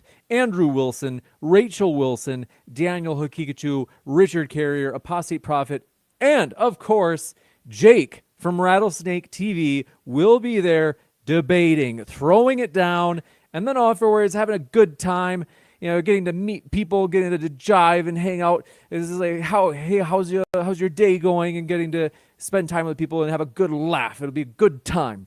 This one from The Young Finesser says, thank you very much for your question. Says, so you want secularism for Canada, Malige? Andrew claiming I have a woman's bladder. I want secularism. But he literally in Canada, never drinks we are water. already secular. I've hung around What him. is I've that literally never question? seen him have a sip of water in my entire life. He would not know what it means to be hydrated if it literally sat on his face. And these are the people calling me names. Drink like, some water, brother. Whoa, Malige is so sassy. They can't even put together a stupid comment. God. Oh, Malige just smacking him down. But I do want to say, folks, that poll is in the live chat right now. Is whose arguments were most persuasive tonight? You can vote right now. And then right above that is the link for DebateCon 6. Come on out, hang out with us, have a good time, have a bite to eat, enjoy the debates, and get to ask Jake questions like, what's your favorite color? It'll be a good time. Vile Van Gogh says, do you think your own personal experience in Pakistan could have given you a false belief in regards to the likelihood of men in the West abusing or leaving their wives? No. Actually, I would have not even, most of the time that I spoke about feminism and all that stuff after I did Miss Pakistan, I always targeted my community. It was brown men, Pakistani men. I didn't, because for me, Canada was perfect. And it is, to the most part. It's in 2023 when I started dating this white man that chased me for so long. And then he introduced me to this manosphere, Andrew Tate and stuff. And I'm like, really? I'm like, white men are like this? Because I never came across white men that were like that. They were very nice. They weren't like, oh, you shouldn't vote. You only belong there. They didn't judge like the way, but this one man was. So I've seen that shift that happened in the society now. And I see it more and more happening. And I will speak up about it because I know that system. I have left that system. Those men want the same thing. Like you guys are, and I bet religion is a big part of it, right? When it comes to religion, God wants you to stay home, make babies, and just serve men. Yeah, they always talk about this naked and barefoot in the kitchen sort of stuff. It's like, who the hell wears shoes in the kitchen anyway? That's always something that I wonder. Like, who wears shoes around their kitchen and gets all the germs from outside in the kitchen? And also naked, it's like, how else do you want your woman to be walking around the kitchen? I don't want her wearing clothes or anything like that. It just seems absurd to me that anybody would argue against that. But anyways, you fry beside bacon the point. naked? Have you ever fried bacon naked? Fried bacon? No, that's why they wear one of those cute aprons. Oh, okay. What You know about what kids? I'm talking about, Where Melissa. are You your know what kids? I'm talking about. You have to take the feminist if position, but you know that it's If your cute when they're woman is naked in the kitchen. I will never step into the kitchen naked because I know the consequences of that. Where are your kids when you're frying all this bacon naked? I don't cook. Oh, you don't cook. You have a slave. Okay, I Yeah. forgot. All right, we're going to the next question. You guys are weird. Okay, so this question was, I appreciate you. Thank you very much. Felipe Rodriguez says the key to Jake not being a himbo is to debate a bimbo. Did you know maggots turn into flies? I don't even know who this is supposed to insult. Both of you or just one of you? James, what did you know that a maggot turns into a fly? Yeah, I'd heard. Oh, well, the super chatter should have just asked the question rather than telling the answer. This is weird. Well, there are smart people in the comments, right? So Wow, listen to Malise just mock the live chat. Here's the live chat. Look, here's William Morlock. He says, working out, great. I don't know what he's talking about, but he's like, welcome, William. To ignore her. Is maggots like some sort of feminist reference? who Yeah, knows? we'll just move past it. It's a long story. Now, folks, both of our... just had another question. Thank you very much for your question. Nail presenting says the West is the product of thousands of years of Christian patriarchal values that are in line with Jake's arguments. Is there a difference between the West pre-1920 and the Middle East? I think the West evolved when they took out basically religion out of their systems, right? So you guys did have Christianity, but you did take it out. Yeah, no, you don't have Christianity. It's a secular system. Yeah, I guess. So at what point was it taken out? When did you get rid of the Christianity? well, Christianity is not in your system, is it? Yeah, but like, tell me what the moment was when it left. Do you make laws according to your religion, or you're making laws according to a secular system? Why don't you answer the question instead of asking me a question? I'm happy to answer your question after. But at what point did the Christianity evaporate from the system? I don't know. Back in the days. Yeah. Okay, back in the day. But right now, do you have systems like in Pakistan? Sharia law has to be involved into making laws, right? Yes. I don't think there is any Christian law body that tells Canadian people, okay, this is the law. It's a secular system, so we are all equal and we are all treated as humans. Yeah, I mean, like, where do you think the Americans get their, like the Americans or the Canadians, for example, where do you think that they get their ideas of human rights from? From the secular people, from the smart people, from the great thinkers that were there that came up with. Who are they? Who are the great thinkers? Tell me. They were probably at some point Christians, but a lot of them actually had left the religion. No, a lot of them actually left the religion Okay. They were secular. So that's why Sure. they went against the teaching of Christianity and gave women rights. You mean all the founders and these sorts of people? Sorry? All the founders and these people, founders of the countries? I'm guessing, yeah, they're the ones Okay. that gave them people right? Like freedom of speech and all that stuff. Yeah. It's quite a statement to make when you literally have no idea what you're talking about. This one from They were not secular. They didn't have secular mindsets. They didn't have secular mindsets. Do you think they went? Who with are you Christianity? talking about? Who are you talking about? Whoever made the Whoever. change. Okay. Yeah. Whoever Okay. made the change. Whoever made the change, did Yep. they go against Christian values when they gave rights to women and all this human rights and stuff? Did they go against Christianity or no? Well, no, because in my reading of history, it was actually the Cookie Monster, and the Cookie Monster was an avowed Christian, and he made the rules. this one coming in Okay. from Cool V1C says Jake said he doesn't cook, but he clearly cooked in this debate. W Jake, thanks for your super chat. And want to say, folks, we are very grateful for our speakers. We're going to let them go, as I promised, 2 hours, and we're actually over time. So I do want to let them go. Want to say huge thank you to Mahlish and Jake. We do appreciate them, folks.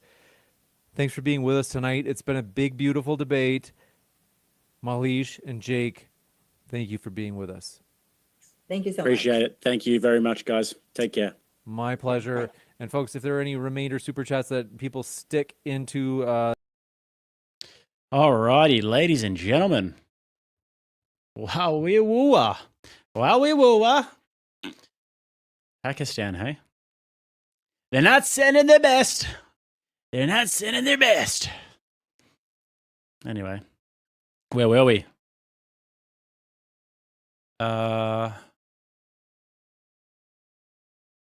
If this debate doesn't work tonight, we could always go on Brian's, give some backup. He's outnumbered by female voices. If Brian wants to have me on, I'd jump on. But I think that's Andrew's spot.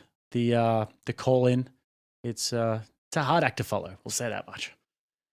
Rachel Wilson, I'm a proud of big sis. Rach, thank you very much for all of the help that you gave me, and Andrew, of course, doing the customary debate prep call before every single debate, which puts me in very good stead. I appreciate that, guys. The Wilsons always got my back.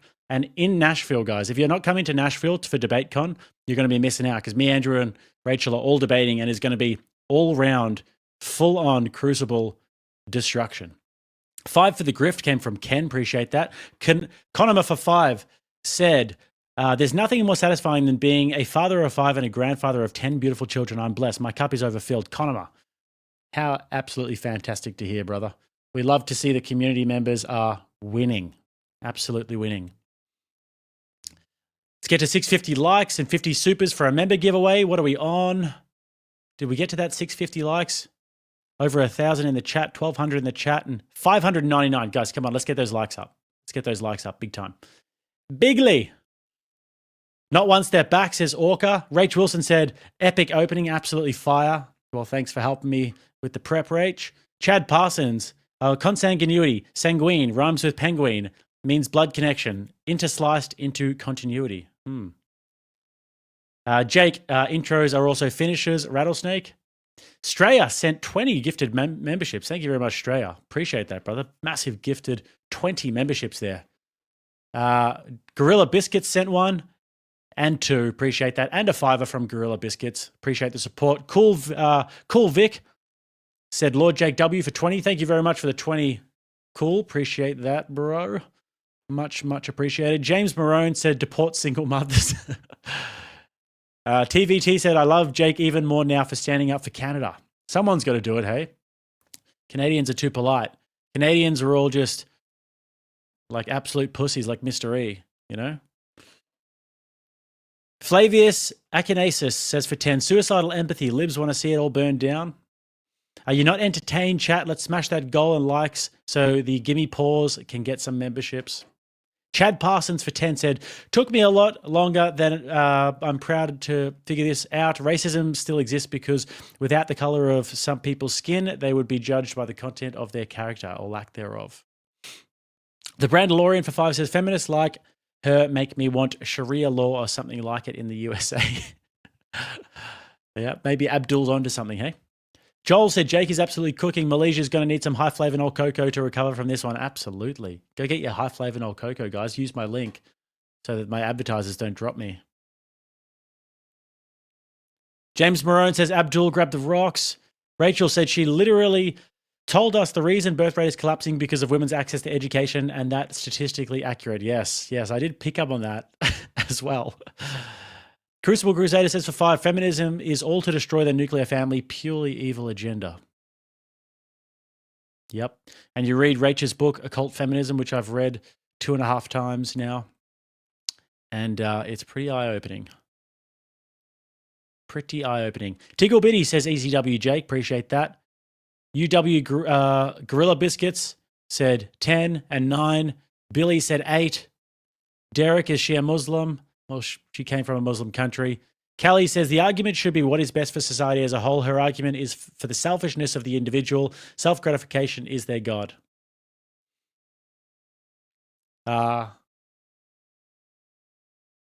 Feminists are the female matriarchy as they complain about the stress and privileges of male patriarchy. She is no closer to individuality.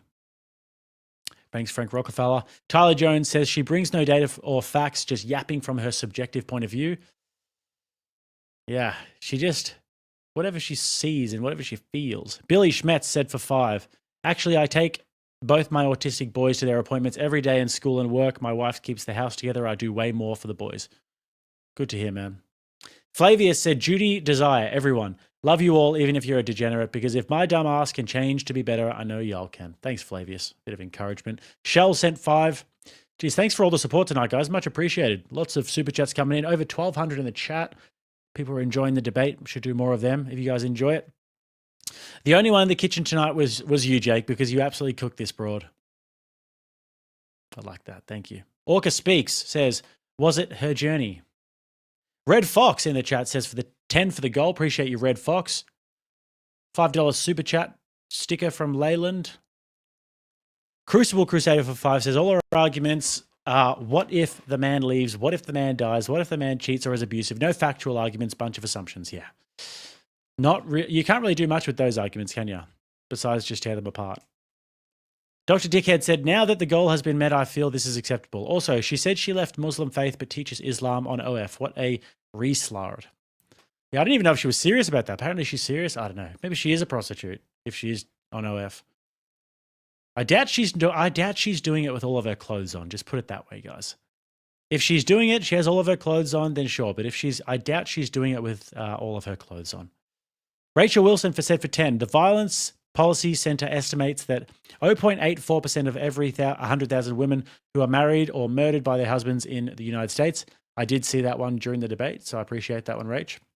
And she said the CDC says that 71% of children who are murdered by a parent or murdered by their mother. Does she want to use the same logic here? Probably not. Flavius said 60% of wizards abort 100% of their spells.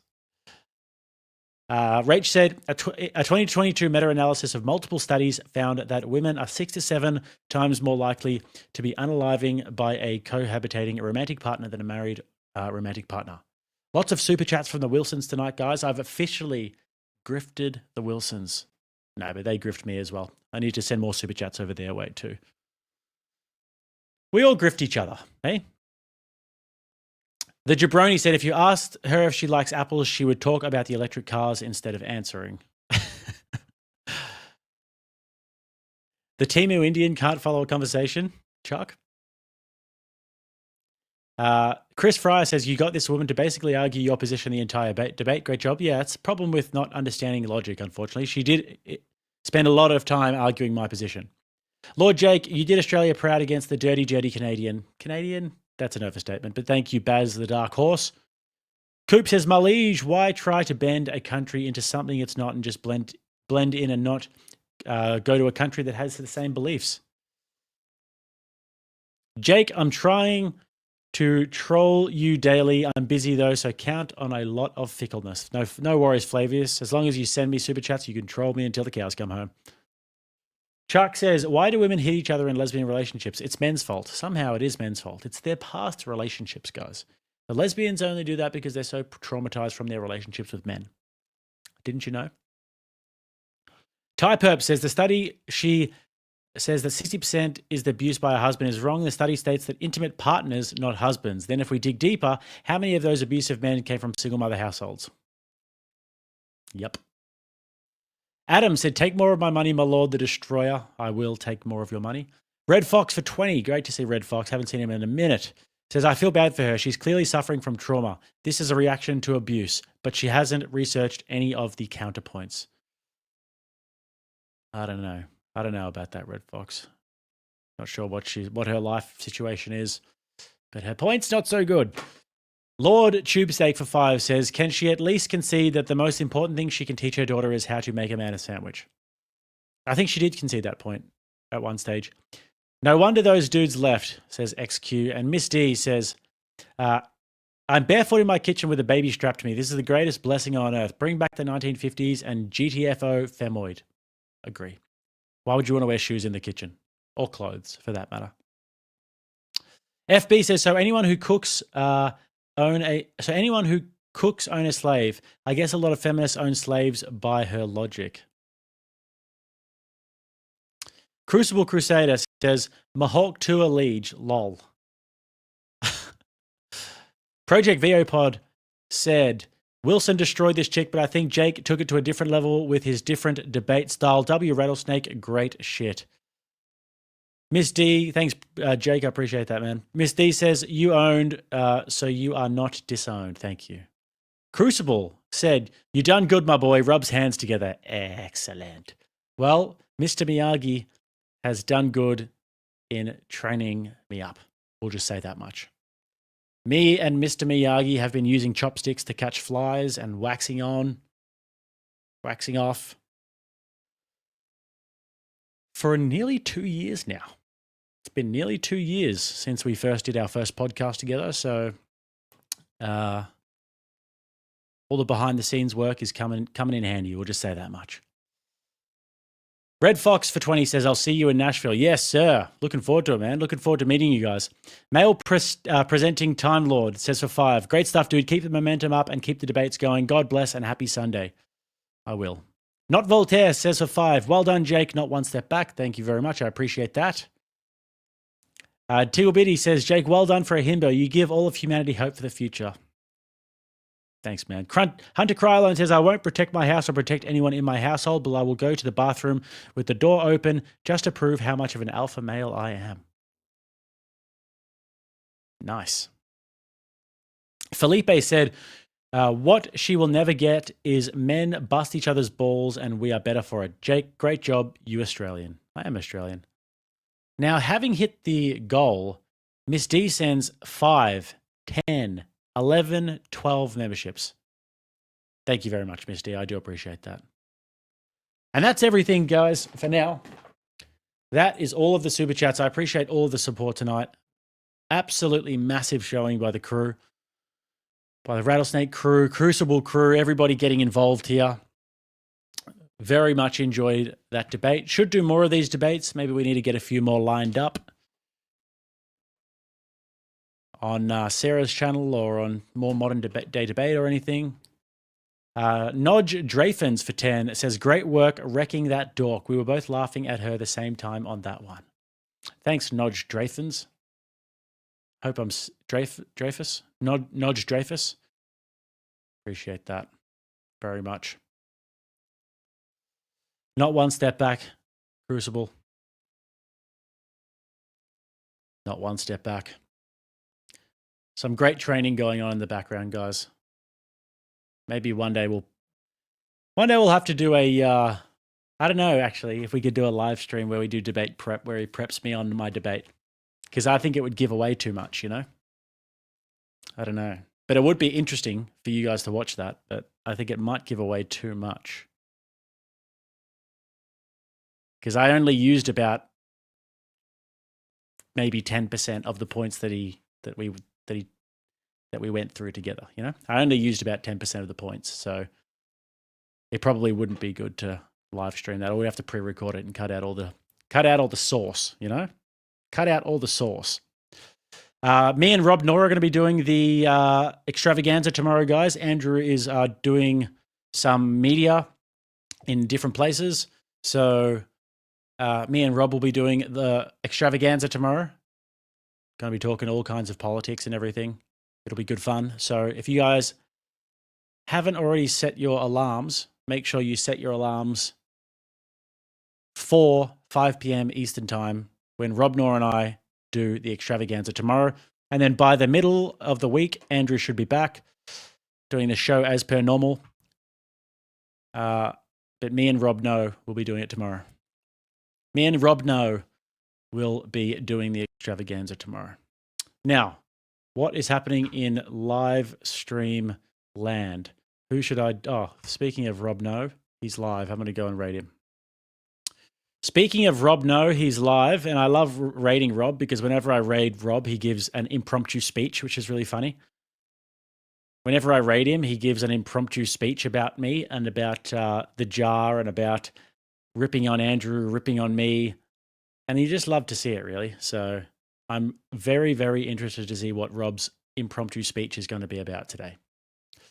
And with that, guys, I will see you over on Rob No's channel. Some say Rob yes, I say Rob no. That's right, because that's how you... Yeah, and there's always one person who doesn't get it, who doesn't get the joke. Anyway, I'll see you guys for the extravaganza tomorrow. Peace.